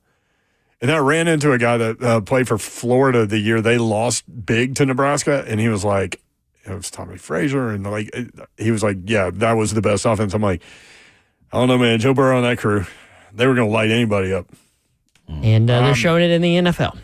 Yes, they are. 615-737-1045. Vanderbilt gets in as a 10 seed. They'll take on 7 seed St. Mary's, who won their conference by 3 games. Yes, indeed. This year. St. Mary's in the top 5 in scoring defense. They're number 1 in rebound margin. Now, we've talked about Vanderbilt since the beginning of the season, before the season even began, that they just don't have height down low in the front court, but that they've got bully players. Yes. That bully people around. Again, St. Mary's, number 1 in rebound margin. What's Vanderbilt going to need to do to kind of deal with that? Yeah, that's the key part. They're going to have to control the boards, and they're going to have to stay out of foul trouble. I think you saw it in the SEC tournament when their bigs got in foul trouble. It was a different ball game for them. Like, you don't have guys.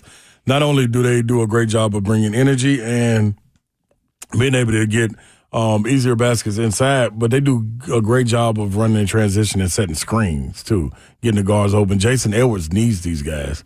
He's a smaller guy in stature, so to be able to get his shot off, he has a quick release, but he needs a little bit of space. They do a great job of getting him open, and then you also have an opportunity to have guys like Mignon be able to play in a full rover-like style position, where he doesn't have to play the 5, which is helpful. You need McLaughlin and Carey. They got to be out of foul trouble to be able to play their style of basketball. Friday in Cleveland, so it'll be a big one. I walked past Edwards in like the bowels of the I started to say the Georgia Dome, no, Bridgestone Arena, and they were kind of getting loose in the concourse. That dude's like as tall as me, or maybe shorter. Yeah, like he got a lot of hair. He ain't that big though. So, like he always. Like ties dreads up where they make it look like he's taller, but he really not that tall. And if you think like the energy is just a game time thing, he's lit up all the time. 615-737-1045. Alabama Crimson Tide get the 2 seed. Yeah, and Florida handled them after Bama had a blowout win. But I saw this: Alabama has hit 90 points 18 times this season. 18. The question you got to ask, how many times have they given up 90? That's definitely true. They're the number one scoring team in the country. Where are we with Grant Nelson? That's the question. That is a huge question. That's vital for them moving forward. Like, I got them. Just in terms of rotation. Final Four? Well, yeah. They're an SEC team, right? But if no Grant Nelson, I don't have them in the Final Four. I'm assuming everyone being healthy. Because there's a production effect, but there's also a rotation effect. Yeah. Right? If he's not playing, Duke will handle them. Handle them. I'll be shocked. Like, they got some guys that can jump in that spot. Will be fine, right? Who? Cooper. Oh, no question. Yeah. This is all precaution. Like, yeah, he he gonna walk right in that thing and be who he need to be. I figured. Yeah. It's gonna be interesting though. My man was in a wheelchair 2 days ago. I want to see them play. Yeah, that was. I hate when they do that. Like y'all ain't got to do that. I understand the locker room is far. You don't want them to have no weight on it. And we try to at that point, you really don't know. Yeah. But the player's telling you it feels like it's broken. Right. You You trying to get him to the X-ray room. Like, come on, man. Like, and the next thing you know, he's in his shoe, which they would never do that if there was a hint of anything being wrong. Really, he put his shoe back on. And then he was sitting on the bench. Yeah, he put him in a boot, if anything. Like that's right. Yeah, I want to see, I would love to see Mississippi State, if they beat Baylor, them play Duke because of their style. I don't think Mississippi State can come close to scoring with Duke. But the physicality that they bring. Just try to bully him around like a little some bit. 6'8", 6'9" guys that are long and athletic. It's going to be interesting to see how Flag handles that. I Because he's a lot of things, but physicality could disrupt him. Yeah. But then that's where you see the coaching come in. Like, what does Shire do to free him up, to get him to his spots? You know what I mean? What does he do at that level? Because I don't remember them playing anybody as physical as Mississippi State.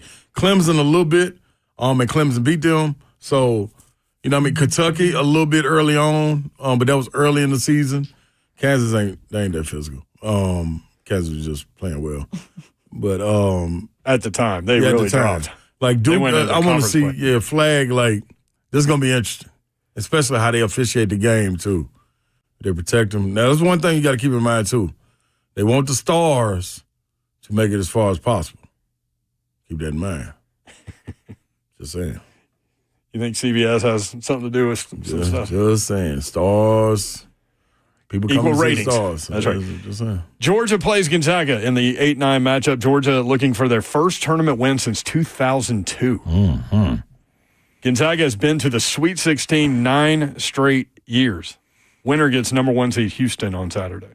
Yeah, I think this is that year that Gonzaga does not make it to the Sweet 16. And I don't think it'll be because of Georgia. I think Gonzaga's front line will be tough for Georgia to handle. Asa Newell is a really, really good player, but Gonzaga they've been there before. They got some tricks up their sleeve. Nembhard, the point guard. Yeah. Like outside of that, he can play. They got a big man, too, that's really, really tough. But that matchup in the next round versus Houston, they ain't seen nothing like this. Ooh, Houston. The people talk about Tennessee. Like, that's what, man. You want to see some rock fights? Go watch Houston play. Watch Tennessee play. Watch Mississippi State play. Tennessee could play Houston for the Final Four. It's going to be who got the biggest rock. Yes, I can't imagine. Whoever got the biggest rock is going to win that game. I saw someone tweet today that game's going to be like 38-35. And guess what? Both coaches going to be smiling ear to ear. Oh, yeah, like for sure. They could care less. They could care if it's 80-80. That would be a tough game to officiate. Yeah, because what are you letting go? Right? And what are you calling? Like Tennessee fouled out everybody in their. Somebody texted us, I forget who texted us, but Tom Maltini texted about Milicic and Meshack and who else fouled out? Somebody about the lack of production. Yeah. Akpara, did he foul out? Oh, Akpara fouled out. That was. I'm like, you just picked 3 guys that fouled out. Yeah, that's tough. They can't afford that. Igor got to calm down though, a little bit. Right? He was very. I like him being aggressive. Emotional. Yeah, but it was like, man, this Florida is the big stage. Let me show this front court. Like, hey, brother, calm down. Settle. And some of it was like silly stuff. Like on an inbounds pass, he'd put an arm bar in the guy's back, and it's like, why are you doing that? Yeah, it was. Yeah, some of it was tough, but he couldn't wait to turn the ball over either. It's need ego to be. Ego got to be right. You're right. He was running like 150 miles per hour. Sometimes you get excited. He was excited. I know. I absolutely get. Listen, that was a huge stage, man. Ain't never been on this. He coming from Charlotte. Charlotte ain't never been on this stage. And Croatia or something. Yeah, like Is it Croatian? Yeah, it's Croatia. Yeah. He ain't been on this stage. Like that was big time. Oklahoma gets the two-time defending champion, UConn, in an 8-9 game. Jeremiah Fears has been incredible this season, averaging 17 points, 4 rebounds, 4 assists per game. UConn leads the nation in blocked shots. Yeah. What do you think about that one? That's expected. I'm ready for them to play Florida. Who, UConn? Yep. I wonder is the big for Oklahoma going to play? Because he makes a difference. God, what's his name? Goodine? It might not be Goodine. Come on, Slay. You got to be better than that. You got to be better. All I know is I haven't really seen much from Hurley since the beginning of the year when he was telling everybody how great they are. And Sam Godwin. How they shouldn't get calls because they're two-time defending champions. Yeah. I haven't really heard a lot from him. That's why I want them to play Florida. Florida would run them. I can't wait. Chinaloo is that dude? Humongous. It's a big old boy. Felix is big. Here's a quote from the chat. Everybody knows Rick Barnes' ceiling is an elite every 8 exit. Yep, and we are all okay with it. That's all right. Lone Phoenix also said in the chat earlier that Vanderbilt's going to win it all. So that's hey. Not quite there. Did you see 3 Degree Lee is up for athletic director of the year? She should be. She absolutely should be. Started a volleyball program. Well, I mean, Danny White should win, right? But yes, she should be up for it. Sorry, I disrupted volleyball you. Program has Vandy is one of 15 schools where the men and women's team made it to the tournament, and also football team played in a bowl game. So, I mean, how often does that happen at Vandy? Yeah. No, she's done an incredible job. She's reset the bar for that. It's hard. It's hard to go past what Danny White has done though. With Tennessee baseball, men's and women's basketball, football. But yeah, 3 Degree Lee. We love you. All right, 3HL coming up more. Chris Lowe at 5:20. We'll take Chris. Wants to talk Vanderbilt, Larissa, and Nashville coming up next. 3HL 104.5 The Zone.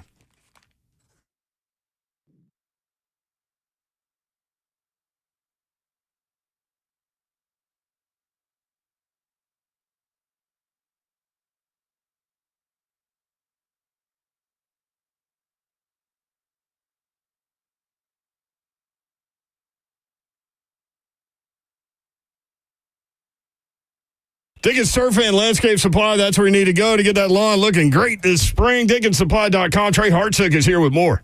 Brent, hey, I really want to say I hope that we've turned the corner as far as the weather situation goes. It really looks like forecast that we're going to have some good spring days in our future. Now is a really important time to get on down to Dickens Turf and Landscape Supply. Get that first round of pre-emergent down to make sure that we can keep weeds out of your lawn, make sure that we can keep it green. We can do all those things for you at Dickens Turf and Landscape Supply. All you got to do is give us a call, stop in and see us. We're conveniently located in Olive Mill, Tennessee. Our locations in Nashville, Hendersonville, Murfreesboro, Bellevue, Brentwood, Lamar, Mount Juliet, and Franklin. If you can't get a hold of us, check us out online, DickensSupply.com.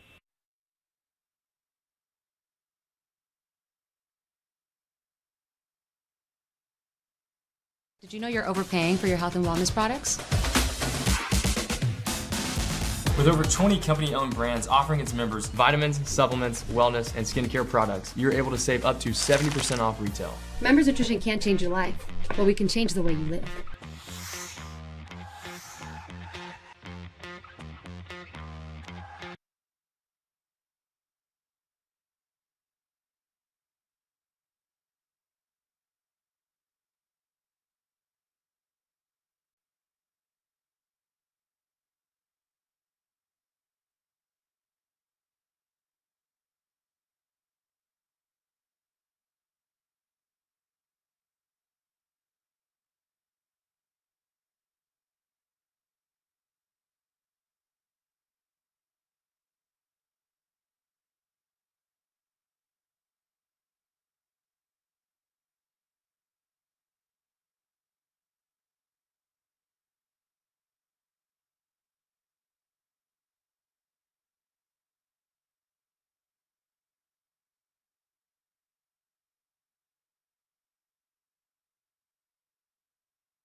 Good afternoon. It is 5:03. I'm Joseph Bonanno live from the 104.5 The Zone studios. In NFL news yesterday, the Cincinnati Bengals locked up their top two wide receivers, giving Jamar Chase a 4-year, $161 million extension and T. Higgins a 4-year, $115 million extension, locking up Joe Burrow's favorite two weapons. In AFC South news today, Houston Texans signed 2022 first-round pick Derek Stingley to a 3-year, $90 million extension, $89 million of that guaranteed. And in other NFL news, the Vikings have officially released longtime center Garrett Bradbury, while the Eagles have given offensive tackle Lane Johnson a 1-year extension. For our foundation repair, waterproofing needs, you need to visit USSTN.com. Bring news at once on your home for the Titans and Vols. This is 104.5 The Zone.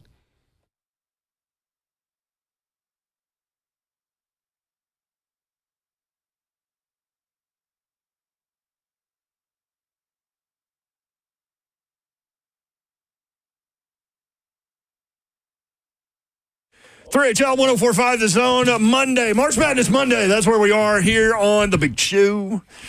Hope you're having a great Monday. Man, that was an incredible SEC tournament. Great tournament. I even watched the Big Ten tournament yesterday, like the end of it, and that was good. I missed it. Michigan and Wisconsin. Yeah. How about North Carolina losing to Duke on a lane violation? They did something. Oh, bless that poor player's heart. Y'all. Sometimes you can be too smart. It's got to be cool. So many good things going on. 3HL powered by Ferguson Home. Discover the Mount Juliet showroom at 401 South Mount Juliet Road. Ferguson Home, where it all comes together. FergusonHome.com. Babsy's here. What up? What up, Babsy? Go Vols. No. Abusing it. You know what? That is bunk. It's fine. I lost the bet fair and square. Thanks, Auburn. I really... Go Vols. I was surprised in the moment that y'all didn't talk point spreads because it was 5.5 to 6.5 at that point. Yeah. Nah, I was That's going significant. I was going straight up. I had confidence and I was right. Fine going straight up, obviously. Yeah, I wasn't surprised at your confidence. I was really surprised at Zeph's confidence. Really? Were you? Yeah, because Zeph's got that VBS thing sometimes. Yeah, he does. No, so here's what I saw before that game is I looked at Zeph's out. I looked at the last time these two teams played, and Tennessee had the game won if Zakai just made that shot from the corner. The game was won. Well, lots of basketball games come down to one shot. And that was at Auburn. And so Tennessee coming into Nashville. Bama beats Tennessee if Meshack doesn't hit it through. Also true. Midcourt. But they weren't playing. Auburn and Tennessee were playing. So I knew it was going to be in Nashville. I knew Tennessee was going to have the home crowd. And I knew that Rick Barnes was going to play that physical style game again, knowing how they got beat last time in a low-scoring affair. So I figured Tennessee had the edge there. So what did we decide? Babs was going to get Naomi. She was wanting something better. Yeah, but she never decided. It doesn't matter now. Well, now it doesn't matter. She lost. You should have gone Camus. Go Vols. And that's what Zeph wanted. The ability to use that. Free reign. I have free reign for it. Free reign. Because it had been taken away from him for the rest of the year until Dawn The made rest that. of the year. Yeah, until Dawn made I mean, that like bet. that would have been through football season. Damn it, Bruce. Slay Dog's here, y'all. I'm in the building. Go Vols. This car ain't got no roof. This car ain't got no roof. Look at you. You're I'm ready. I'm ready, Babs. Slay's on it now. I am. It's March. It's madness. He's ready, man. I must know admit, I'll be Thursday, too. I didn't know that you were doing the SEC Network bracket breakdown last night. And I didn't either until Saturday. And then I caught it this morning. That was a really good show. It was, man. But there was an analyst on that show that I hadn't seen before. Mm-hmm. And she was great. Steffi Sorensen? Yes. Yeah. Steffi's on it. She's on it. We did a show in the middle of the year together when it was a little crossover. Her and I did basketball and football. Basketball and football. Women's basketball and men's basketball. Okay. Sorry. I was going to say. Yeah. Yeah, it's funny. So Steffi actually, how long have I been doing football with ESPN now? A long time. Anyway, so when I first got hired 13 years ago. 13 or 14, Hello, yeah. Babsy. Holy cow. And now I'm aging I think myself. it's 14. It's 14. I'm Yeah, coming I up. think This will it's be my 14th coming up. But anyway, so she was hired to do football. as well as a reporter. And so we were in our welcome to ESPN in person in Bristol, Sawatsky training, which is how to ask questions and all of that. We were in it together. And then a year later, she was like, no, that ain't me. She did not enjoy it. Basketball is her thing. Yeah. She hated the reporting, the sideline reporting stuff for football. It was she did 1 year and was like, I'm out. Yeah, I wasn't familiar she's with where her, she should be. But she was really good on the men's side. She and was women's side. really good as a player too. Yeah, and she could shoot that thing. Yeah. Yep. No, she owned it.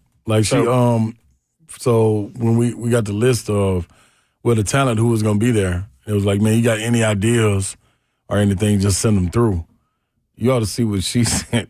So I was talking to the producer after the show. It was like topically? What? Yeah, okay. Breakdowns? I was like, I was talking to one of the producers after the show, and I was like, man, hey, dog. He was like, man, I appreciate you. I knew I could put you with Steffi. You always going to bring the energy. I mean, that's what's up. I was like, hey, dude, but am I supposed to be doing stuff like what Steffi said? Dog, I'm going to show y'all this breakdown. I'm looking at this like, hey, nah, I'm going to be real. I ain't going to be able to swing this one. I would say just keep doing what you're doing. Dude, because this was, when I say this is like what Babsy does. Yeah. You know what I'm saying? I remember when me and Babsy, this was, I think, year 1 or 2. Me and Babsy did the state tournament game. And Babsy, she was like, you want to hop on these calls to talk to some of these coaches for the state tournament? I'm like, I guess so, Babs. Yeah, let's go do it. Man, I'm sitting there listening to Babsy asking the questions. I'm like, I got to think of something to ask, dog. Because she boom, boom, boom, boom, boom, boom. I'm like, dog, that's so playing that. That's why I told Savage when y'all first did the football game, I said, you going to love working with Babs. She got it all planned out. That was so detailed. I was like, wow. Yeah, that's what I'm going to do the color. Hey, let y'all do this play-by-play stuff, man. Well, it was too detailed. You get to just, diagnose the game and all that when you're the analyst. She's so intense with all that stuff. So the other day, there was a picture of a game being played on the floor, and she noticed one of the play-by-play guys had his sheet in front of him, and she was zooming in on his sheet, and she's like, "Oh my gosh, he's got so much information on here." So she was paying attention to how he did his sheet because everybody does it different. Yeah. Look at this, dog. They asked you, do you have any ideas? Do you have any ideas? And this is what she sent back. Oh my gosh. Okay, yeah. I'm like, I ain't got no ideas. Y'all, Steph's got it covered. Yeah, what? Steph's got them all. Man, ain't trying that, man. 615-737-1045. Hey. Before we go to the phone, what? I was going to say, so somebody hit me on Twitter about this too, and I think I sent it to you guys, but Bubba and Dixon said, congrats to Dawn on winning the Western Athletic Conference with GCU. What is it, Grand Canyon? Molly Miller from Grand Canyon. Okay. Yeah, Grand Canyon's in for the men and women. Everybody's like, y'all are doppelgangers. You look exactly like. And then she comes in that's why. She comes in partying, and then in her pantsuit with a net around her neck is doing snow angels in the champagne on the floor. I'm like, this is my spirit animal. I love her. What's funny about that is but everyone's like, y'all look exactly alike. We never see you in a dress, but the weird thing about that is today you're in a dress. I am, yes. Baby Babs bought this for me for my birthday, and it's green, and it's perfect for St. Patty's Day, so I decided I would make her happy and wear it. Well done, Baby Babs. 615-737-1045. Before we go to the phones, Adam Schefter said this about, do you want to lead into it, Zeph Dog? Yeah, so I guess he was killing it, Zeph. You're killing Sorry, I wasn't expecting it. Sorry, I wasn't expecting it. They were talking about on. Sometimes you get the ball on the break even when you don't think you're going to. Got to do something with it. Yeah. So they were talking on the NFL Network about that number 1 overall pick and kind of the options who we're going to, who could be it. So Shador, Abdul Carter, Travis Hunter, Cam Ward. And this is what Adam Schefter had to say about who he thinks is going number 1 overall, despite who's picking. So even if the Titans trade out. What are you hearing about the Titans taking a quarterback at 1? Laura, I think that they're being very diligent and thorough in their approach, and they want to do a lot of work before they make a decision. It certainly sounds like if they stay at 1, that Cam Ward would be the number 1 pick, and if a team traded up, Cam Ward would be the number 1 pick. So it's going to be up to Tennessee and the new general manager, Mike Borgonzi, to decide here. Are they better off? Do they believe enough in Cam Ward to stay there at 1 and pick their quarterback of the future? Or are they better off dangling that pick, getting back a boatload of draft pick compensation in return, and basically punting on getting your quarterback of the future until another year? That's the biggest decision that they're going to make here in the coming weeks. But it certainly seems like there's a mounting consensus that Cam Ward is going to be the number 1 pick. And if we look at what the Titans did during free agency, they did not make a move for an established veteran quarterback. The only quarterback that they signed in free agency was Brandon Allen. And there is what they've done during free agency. They beefed up the offensive line. They didn't address the quarterback position in a meaningful way. And that would seem to suggest, for whatever that's worth, that quarterback could be the direction that this team moves in on draft night. Yeah. Thank you, Tips. Here's what I kept thinking about during that soundbite. That Adam Schefter now, to me, sounds like he's trying to imitate Adam Schefter. Right. He's kind of agree with you, overdoing yeah. himself now. Yeah. Listen, with the number 1 overall pick, I can't do it. He can. Hey, you know who was at the game on Thursday? Who? The SEC tournament? Kevin from The Office. No, he was too. Mike Borgonzi. Mike Borgonzi! And his family. Borgonzi. Did you say hi to him? Uh-huh. Got to sit down and rap with him for a minute, man. Our guy introduced me to him. Shooter. Did you ask him who he was going to draft? Oh, that's right. Shooter knows. Mm-hmm. They're best buddies. Yeah. Yep. Did he tell you Cam Ward or bust? Nah, he said we've been pretty busy. I said, that's what's up, Mike. Lovely family. Did you? It's Mike now. Yeah, did you give him Slay's input? GM Slay's input? Nah, you know, just talking That about he would the guy. walk into traffic if they pick out Bill Carter. Exactly. I'll just leave that one out, you know. Now, you did say that a long time ago. Yeah. No, but I still kind of feel that way about number 1 pick. You need to tell more content. Yeah, Mike, if you like me, don't let me walk myself. I mean, to Schefter's point, if they don't like Cam Ward, they could trade to 3. The Giants will take Cam Ward and they could draft Travis Hunter. Right. Also, how about Aaron Rodgers? This isn't about who we like; it's about who they like. Yeah. Aaron Rodgers dangling in front of himself in front of these teams until probably after the draft, like putting them in such a bind. Yeah. Let's do this. Let's go to Larissa in Nashville. Larissa, what's up? Hi, guys, and young lady. Hi. Happy St. Patty's Day, and Feliz Lunas. Happy Monday to all of you. You guys are hilarious. I say this all the time. It's quite clear that you guys are a family. Don, when you were saying to Seth about his green shirt, that was everything. Reese and Laura, everything. They're absolutely hilarious. They almost need to have their own segment. But I do want to kind of touch on, obviously, the SEC. My Texas Longhorns were taken out by Tennessee. Yep. Thank you, Slay. Appreciate that. But I'm hoping. Yeah, it was me. it was all your fault. But I'm hoping they'll be able to play again. And we've talked, and folks have talked, and people have commented about how the selection, were made. But how is the selection committee actually made? How are these people that seem to have like 9 other jobs and that aren't completely focused making these type of selections? Yeah. With that said, I'll wrap it up real quickly because normally I don't have that much to say. I also want to kind of pivot a bit in regards to Jador Sanders. It's music and sports, it brings people together. And it seems like Jador is kind of paying a debt that people didn't like Deion. But Deion backed everything up. And there's not one person in any industry, if you don't have the confidence and know what you're doing, then stop it. So when people call him and say he's arrogant, he has every right to be. Aren't you ever arrogant? Who wouldn't be if you have confidence in who you are? But that's just me. And he backed up everything. This kid, he's not a kid. Shedeur backs up everything. So when people are talking about where he's going to fall within the draft, he's a great athlete. Wouldn't you want him on a team?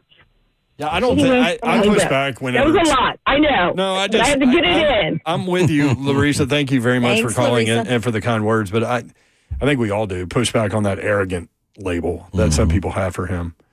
I think there's a fine line in confidence and arrogance, but I think he's a confident guy. And if he wasn't, he wouldn't have the success that he does. Right. Yeah. And he had it on two different levels in college football. Agreed. And I think he'll be a successful NFL quarterback, even if he doesn't go in the top 5. But I don't think there was some talk about Ryan Clark, his comments. I don't think he's helping Shedeur's cause by the way he talks about it. And, he kind of tried to make it a race thing. So I never heard him. You didn't hear it? I'll I send didn't it either, to but you. I mean, Well, it he's bothered me in the opinion business. Well, yeah, so- that's what he's there for, to give the opinion. Right. I just disagreed with it, too, because I'm like, I felt like it's making it worse, for people that look at him and say, oh, he's arrogant, he's this, he's whatever. But I don't know. I'll try and find it. I'll send it to you, Zeph, and we can discuss. But I don't think from that press conference where we heard from Shedeur, and we played almost every bit of it. Yeah. And to me, he came off humble, talked about his weaknesses and how he knows he has to get better at those weaknesses. Yes, matter of there fact. was nothing. There was one comment that I was like, meh, but it was kind of like he was laughing, joking, whatever. I just don't think he comes off that way. I think it's just oh, look who his dad is kind of thing. Chris Lowe coming up next. Stay tuned. 3HL 1045 The Zone.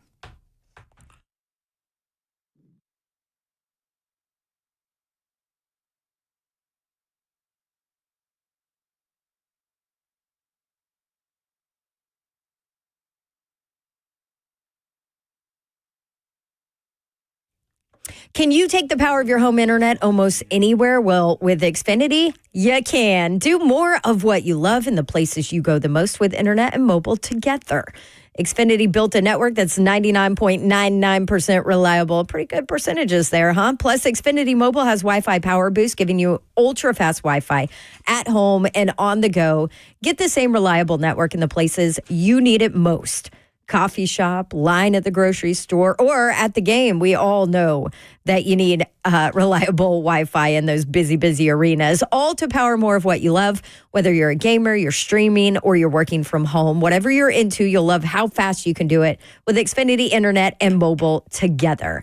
Now through April 17th, get 300 megabit Xfinity Internet and one unlimited mobile line together for $30 a month for 1 year with no annual contract, and save $1,000 in your first year over Verizon and AT&T. Plus, ask how to get a free premium 5G phone. Visit Xfinity.com, call 1-800-XFINITY, or visit a store today.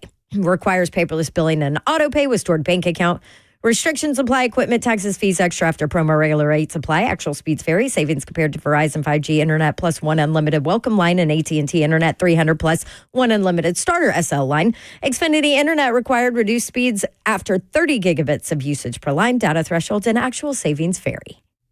Well, what's happening? Kellum Stem Cell Institute is coming to you directly. You get to talk to the one and only Dr. Kellum, Ethan Kellum.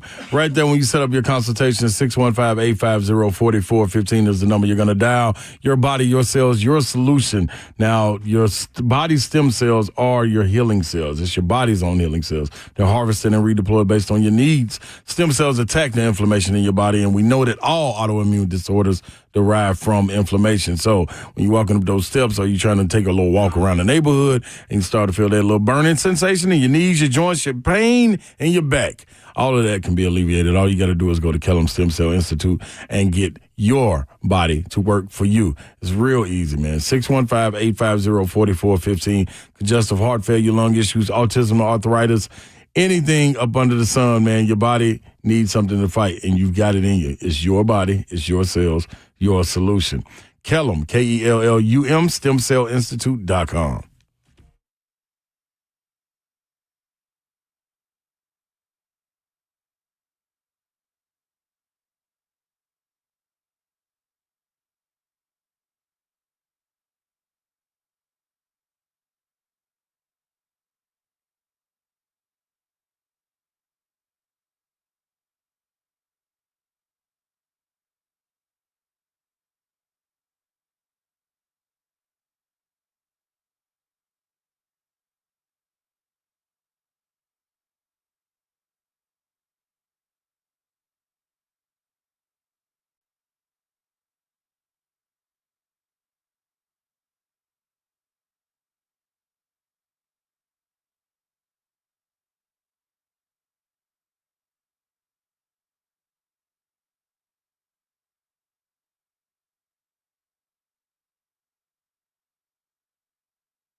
What's happening, everybody? I got to give you this right here now. It's the big dance is here, and you're going to be traveling. You're going to be out here going to games and things of that nature.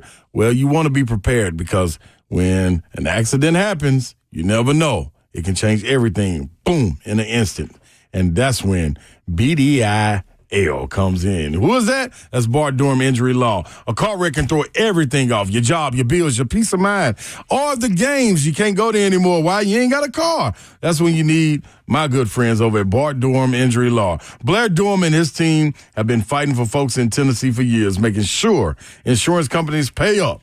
No upfront costs, no waiting around, just real people making sure you get what you deserve. So if you've been injured, don't wait. Call BDIL at 615-242-9000. That is Bart Durham Injury Law. Give them a shout.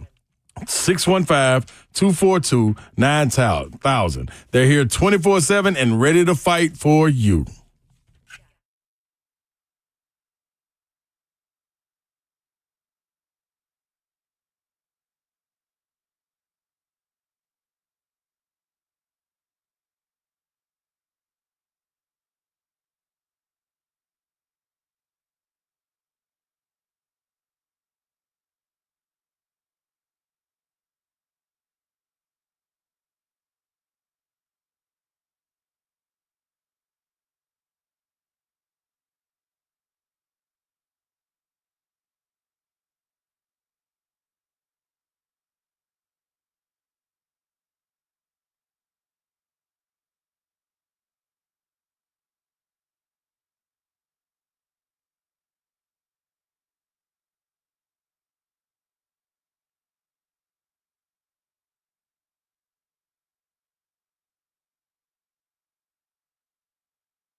HL 104.5 The Zone.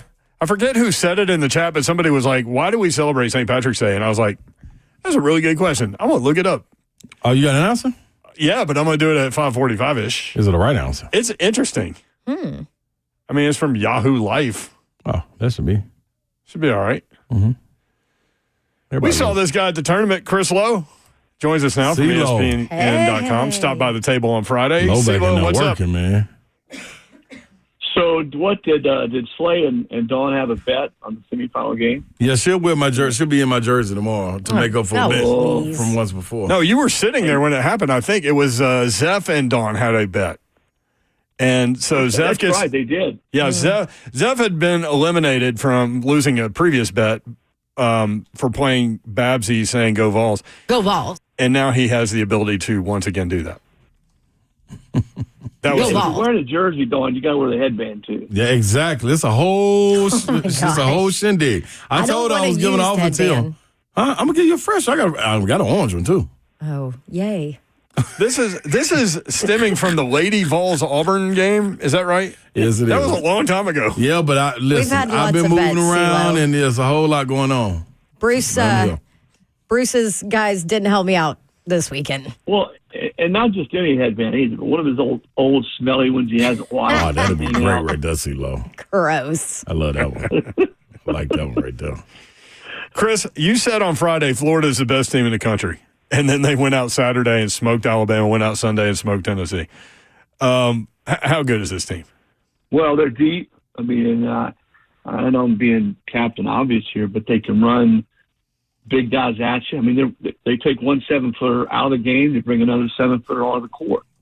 Their guard play is terrific. Walter Clayton Jr.'s, I don't know, he's one of the best 3 or 4 guards in college basketball. Yep.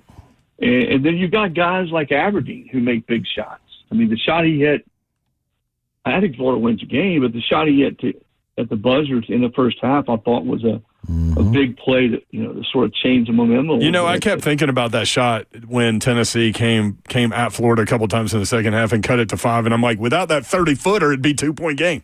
Not that it goes the way it's going to go, but I kept thinking about that shot. So they have guys on the perimeter, Richard. I mean, it just seems like they keep coming at you, and all those guys can score. It's not like there's a guy out there on the floor that's a little bit of a liability offensively. And I was talking to a couple of guys I was sitting by with the SEC. They really seem to turn their defensive pressure up in this tournament, especially against Tennessee. Tennessee had a hard time getting good looks. And, of course, Tennessee's inside game offensively was pretty much non-existent, which is, against all that height, you don't expect it. But just out front, I think Zakai had, 4 or 5 turnovers in the game. They really played, I thought, as good a defense as they've played in a while. And if they continue to play with that kind of defensive intensity, they to me are the best team. Certainly they've got more pieces and are more equipped to win the tournament. But you know what? Have you guys had a chance to really study the bracket slate? Florida's pathway to the Final Four might be as tough as any of the number 1 seeds. Dog, I said that. They asked me last night, what's the toughest region? I said, without question, it's the West. Yeah. And that's why, sometimes, because at the end of the day, seeds now, you throw them out the window. I know that's a cliche, but sometimes we all get so caught up, can this team be a 1 or a 2? Sometimes if you're that last number 1 seed versus, say, the first number 2 seed, right? Sometimes your path is even dicier. And I think Florida now, when I look at it, and you never know if it's going to be chalk. Does somebody get upset in front of them? How that's going to shake out. But if you just look at if the seeds hold and who they got to play and some of the matchups, to win 4 games for the Gators and get into the Final Four is certainly not going to be a cakewalk. Right. I said that, man. Somebody asked me on Twitter, I think on Friday after the Auburn game, it was like, man, do you think that Saturday.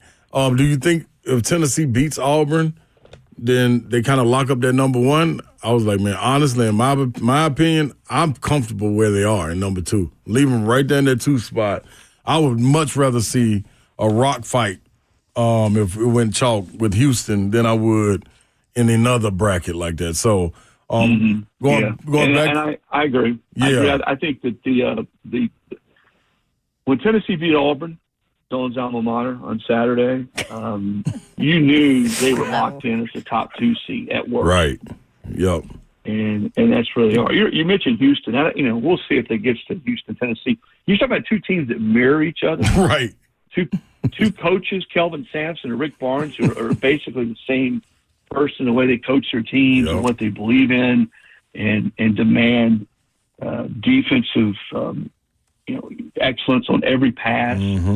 Those 2 guys, I don't know that there are 2 coaches. If you start talking about coaches in the tournament, that are more alike than Kelvin Sampson and Rick Barnes. Yes, absolutely. Real quick before we go from Florida to around the landscape of the college basketball, this Elijah Martin, I thought when you look at this Florida team, what gives them their toughness, their mentality, the reason they feel like they keep coming after you is because of Elijah Martin. Now, I don't know this for certain, but I'm pretty sure that he went to Coach Golden and said, I want to guard Zakai Ziegler. Now, that don't mean he's going to stop Zakai or anything, but to accept the challenge, this is the type of mentality, this is who they follow, a guy that's already been in the Final Four. And I think he gives them their entire makeup, you know what I mean, when you talk about Florida, to me. Yeah, and he's 6'2". He weighs about 210 or 15 pounds. So he looks like a big running back. Yes, he does. And he moves and he can defend. He moves his feet. No, and he's just a tough competitor. Yeah. And when you have a guy like that you can put him on different types of guards, you're right. A lot of guys that big have a hard time staying in front of Zakai, or certainly to keep him in check. And he was tremendous. And I talked about their defense, and we talked about their offense and all the different pieces they have on offense. But that what a luxury. And you know what else it does, Slay? Yeah. You don't have to take your best scorer at Walter Clayton perimeter, Walter Clayton, Yep. and put him on as Zakai. I mean, think about what you have to expend energy-wise if you're Walter Clayton, and you're having to guard Zakai Ziegler for the whole game. You got Martin who can do that. Yep. And I'm sure when they get into the tournament and have similar type matchups, that's a real luxury to be able to have a guy like Martin who can slide over there and guard the best scorer for the point guard. And then you don't have Clayton who's just absolutely wearing himself out on defense. Another team, man, Auburn. The question was posed to me, CeeLo.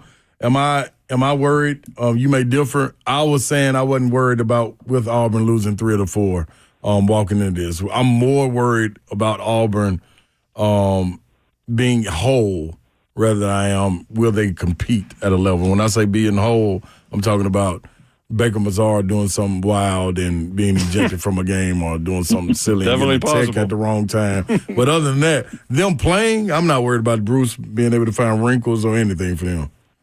Yeah, I think you got to look at who they lost to. Yeah. You talk about they lost 3 or 4. I mean, they lost to 3 teams. Essentially, they're probably or could be Final Four teams. And I know Bruce was annoyed at the question, and I know he felt like they should have won the basketball game. But he's right. I mean, it's not like they lost badly to teams that were just middling teams, and their grind. Sometimes the grind catches up to you, and you look at their schedule all year long, out of conference, in conference. The fact that they were so consistent until right here toward the end of the season, sometimes that really does catch up to you. And I thought that maybe in that Tennessee game, Tennessee played Broome straight up for most of the game. They doubled him. If you notice, they doubled him late. And Broome's such a good passer. He 2 or 3 times made the perfect pass, and they just didn't hit 3. They had open looks.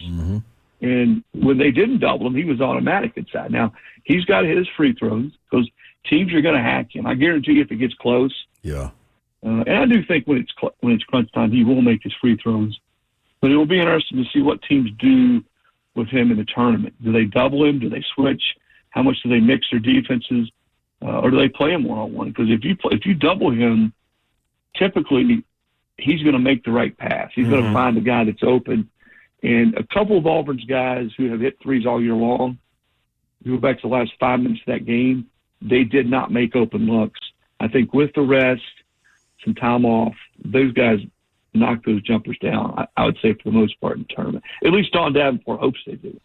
Yes, please. Is there a team outside of the Big Four?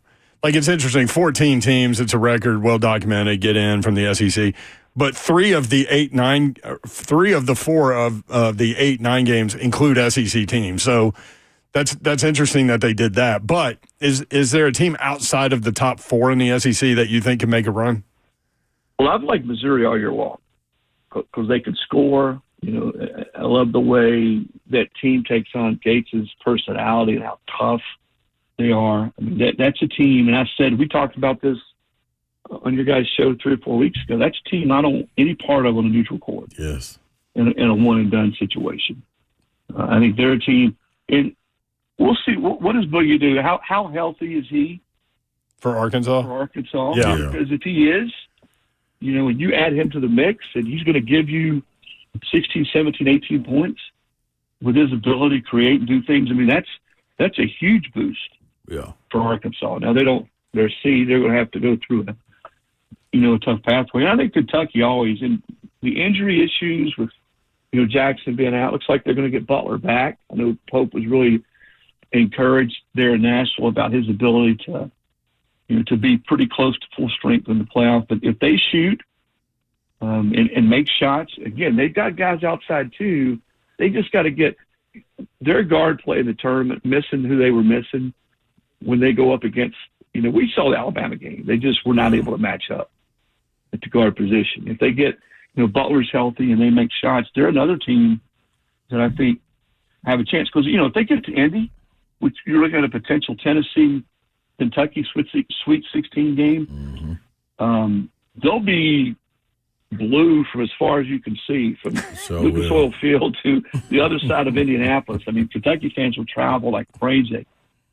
So, that's the, I looked at all the matchups, and we knew, I remember talking to Buzz Williams before the game. He said, I guarantee you there might be some potential SEC versus SEC matchups even before you get to the Sweet 16. Yeah. He said there will be multiple ones when you get to the Sweet 16. As I looked at the potential SEC versus SEC matchup, the one that jumped right out to me was Kentucky-Tennessee. I mean, that would be epic. In round 2, there are 3 potentials: Vandy, Alabama, Florida, Oklahoma, and then what was the other one? Texas and Kentucky is the other one, and potential Sweet 16 matchups as well. Chris Lowe from ESPN.com with us. Hey, quick question on the way out here, CeeLo. I read something about South Alabama getting an NIT invite. Coach told his team, and then all of a sudden they called him back and took it back. An hour later, we don't have the spots. Just kidding. Is that true? Yeah, you're right. Just kidding. And in South Alabama, rightfully so. Your coach, Richie Riley, said, hey, that's just unacceptable for that to happen. They told him late Sunday evening, that they've been invited, and then you come back and say, no, not going to happen. And, anytime you get into selection processes, whether it's football or basketball, I sort of was being sarcastic earlier today when I put on Twitter that, hey, it's a good thing that there's not as much angst in college football selection process as there is basketball. The reality is, and you guys have heard me say it, anytime there's a human element involved and there's a committee, there's always going to be people who scream bias or scream, in the case of Bubba Cunningham in North Carolina, this whole screw up with NIT in South Alabama, there's always going to be, when you step back away and look at it and say, boy, they really screwed this up, or this team should have been in, or how could something happen like happened with South Alabama? And there's never a perfect way to do it. I do think, though, I'm not accusing Bubba Cunningham of anything, the tournament chair, but for anybody, let's just say it's a nameless deal, for anybody on that committee to say, well, I was never in the room when they discussed my team. Well, that doesn't matter. It's like if Tennessee's on the bubble and Slade's the tournament committee chairman and he's out of the room. Well, they know Tennessee Slade, that's his alma mater. He played, and we're all boys. And sort of be a little bit of a inclination to say, okay, our tournament chair, they're right there on the bubble. It's this team, it's that team. That's just, again, human nature. And it shouldn't be that way, but it is. I'm saying, I wasn't in there. I wasn't in there when they made it. But me and Babsy are. And we're like, we wouldn't have Slade's back on that deal? Come on, man. And then as Bab said, he made $104,000 too with that bid. Yeah. Well, yeah, because of, I guess, a clause or an incentive clause in his contract. Did you imagine Dawn being the committee chair and Auburn's right there on the bubble? She's out of the room. Oh. She's sliding notes under the door. Yeah. I'll tell you this, Chris. I'll tell you this right now. Look. I'm not crossing her in that situation. Auburn's in. Flying an eagle outside the window. At-large team I'd be with like, 13 wins. Make the right choice as I walk out of the room, right? Yes. She's making prank calls. She's making, block calls into the members, and they're playing War Damn Eagle. Exactly. Chris, appreciate it, man. We'll talk next Monday after the first weekend of games. Appreciate it. Slay, I'll see you in Lexington. You better believe it. Thursday, baby, I'll be there. And Saturday. See you there, brother. What about Friday? Nah, be back. Up and back and up and back. Yeah, Lexington ain't nowhere. I can sleep in my own bed on that one. Oh, man. All right. Why do we do St. Patrick's Day? I actually read up on it. It's pretty interesting. And Americans have a lot to do with it, as you might imagine. 615-737-1045.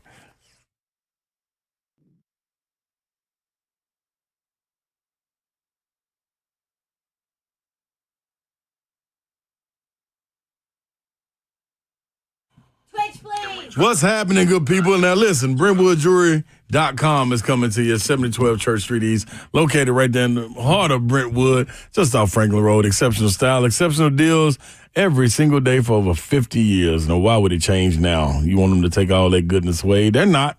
Nope, they're deeply rooted right there in their community and helping everybody out that needs it. Engagements, watches, whatever it may be. If you haven't heard already, Nashville's premier timepiece dealer is Brentwood Jewelry. Not only do they have the best selection in watches, but they also the go-to spot for pre-owned Rolexes, vintage or current models. Own a fine pre-owned Rolex for a fraction of the cost. Every watch has been meticulously serviced to ensure the highest level of performance and is presented with a 2-year warranty. So it gets better and better as time goes on. 7012 Church Street East, located in the heart of Brentwood, just off Franklin Road. It is Brentwood Jewelry, and it's also BrentwoodJewelry.com. 3HL is powered by Ferguson Home. Check them out online, FergusonHome.com. Bring your vision to Ferguson Home, where it all comes together. The new location, 401 South Mount Juliet Road in Mount Juliet.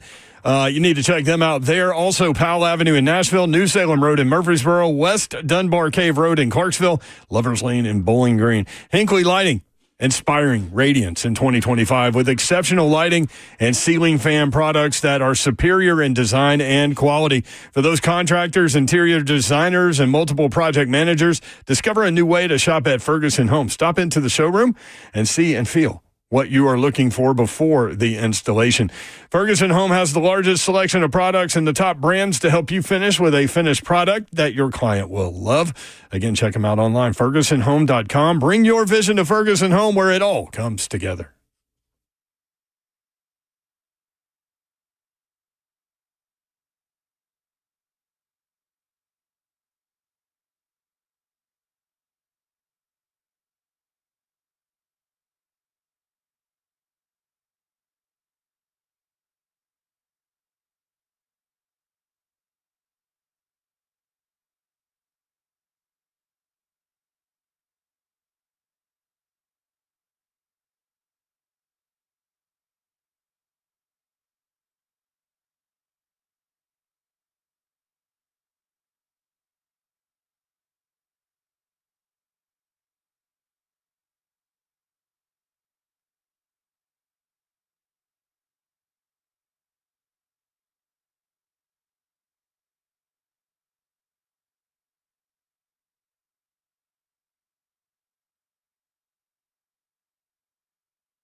3HL 104.5, The Zone. Britt Doherty, Don Davenport, Ron Slay with you. Again, we'll be at King's Entertainment or King's Bowl in Cool Springs tomorrow. 103.3, our sister station, will be there. 92Q, our sister station, will be there. Right across the street from Party Foul. Bracket Challenge. What up, Austin? $10 will make you holler. You'll get like an app buffet. Yes. And either a beer or a margarita with that $10. There's games on tomorrow, too, ain't it? Yes. Yeah. Playing game. Well, they don't want you to call them that, but. Yeah. But they're playing games. Yeah, Tuesday and Wednesday. Yes, they are. Also, MTSU playing tomorrow in the NIT, hosting Chattanooga. Babsy said, general admission tickets over there. Yep. $25 adults, 2 to 17 years old, 15. First come, first serve. NIT is a cool little event to go to, too, y'all. You know what I mean? I called one of those games. They Vanderbilt. They did a pretty good job putting on. Did you ever play in one? Yeah. My senior year was done. Oh, I remember that. Did y'all debate whether or not playing it? Yep. I don't even think I practiced leading up to it. I just went out there and played. Did you want to play in it? Nope, I didn't. Because that was our first time. That was going to be our second time playing. John Higgins wasn't playing, so I got moved to the 3. L. Grace Wilborn was the 4. Crump was the 5. Like, it was dumb. I had a solid game, but I didn't start playing until probably about 10 minutes left in the second half. Who were y'all playing? Georgetown. Oh. I was really going through the motions. Yeah. But then when that 10-minute mark hit, I was like, dang, man, we need to win. Competitors. Yeah, and it was like, we didn't get blasted or nothing. You got back in it? Yeah, but it was, I could have helped some draft stock. Mike Sweetney ended up getting drafted off that tournament. Oh, Grace. Oh, my God. Big Mike. Sweet. 3HL powered by Ferguson Home. Discover the Mount Juliet showroom at 401 South Mount Juliet Road. Ferguson Home, where it all comes together. FergusonHome.com. Yeah, so somebody put in the chat, like, why do we do St. Patrick's Day? Why do we do? And I was like, man, I put on a green shirt. I've got a Kiss Me I'm Irish bracelet. And Good job. And I don't even know why. And I drank avocado and spinach today. Yeah, Slay's Babs still pinched me. She goes against all rules. But to be fair, you've got spinach now and avocado in your gut. It's in me. Yeah. So it looked purple in your drink. Yeah, it can was fool purple you. drink. Yeah, right. Zeph had the purple drink rolling in New Orleans. That Yes, drink he did. lasted so long that night. Yeah. Because you can't drink it fast because it's frozen. I had a margarita, frozen margarita last night, and I never get yes, frozen and anything. Mr. Babs was like, "Oh, you're nursing that." I'm like, "It's frozen." Then why get it frozen? Because it tastes good. It feels good on your throat. It's awesome. Babs was nursing it. That was good. Like you can't down a frozen drink, people. Well, you can and go brain See, freeze. I got you, Zeph. Appreciate it. Monday, March 17th is the holiday to celebrate everything Irish, including St. Patrick, the patron saint of Ireland, okay? Okay. St. Patrick is credited with introducing Christianity to Ireland in the 5th century, but the man who spurred an Irish holiday wasn't Irish himself. St. Patrick was not Irish. He was from Roman Britain. He was kidnapped and brought to Ireland as a slave at 16. According to the History Channel, he escaped slavery but returned to Ireland later. Legend has it that Patrick died on March 17th, which is why here we are. St. Patrick's Day was a solemn religious holiday forever in Ireland. Irish people in America kind of changed that into a party day. We'll make them anything. Yeah, Americans are going to party. Time. Listen, man, the parade in Savannah, Georgia, that's the big one for St. Patrick's Day. It's like Mardi Gras down there. Yes, it is. They dye the river green and everything. They do that in Chicago, too. By the way, Cook County, Chicago, most Irish people in the country. Oh. In a county. Well, there you go. How about that? I like it. The Fugitive had a big Irish scene where they had the Green River. I don't remember that. Yeah, you don't watch movies. Nope. All right, King's Entertainment tomorrow. We'll be there from 3 to 6. Come on out there. Yeah, also, I think we've got like big bosses from the company in town. So Three of them. Oh, boy. Please come help support us. They better be ready. Ready for what? Just ready. They will be. We appreciate you guys. Fun time of year. Thank you for including us in your day. We do not take that for granted, nor do we take that lightly. Have a great night. Good night. God bless. See ya. Wouldn't want to be you unless you were a team that didn't get into the NCAA tournament. No shout out for you. Indiana. Ada. West Virginia. West Virginia. Mountain Mama. But oh well.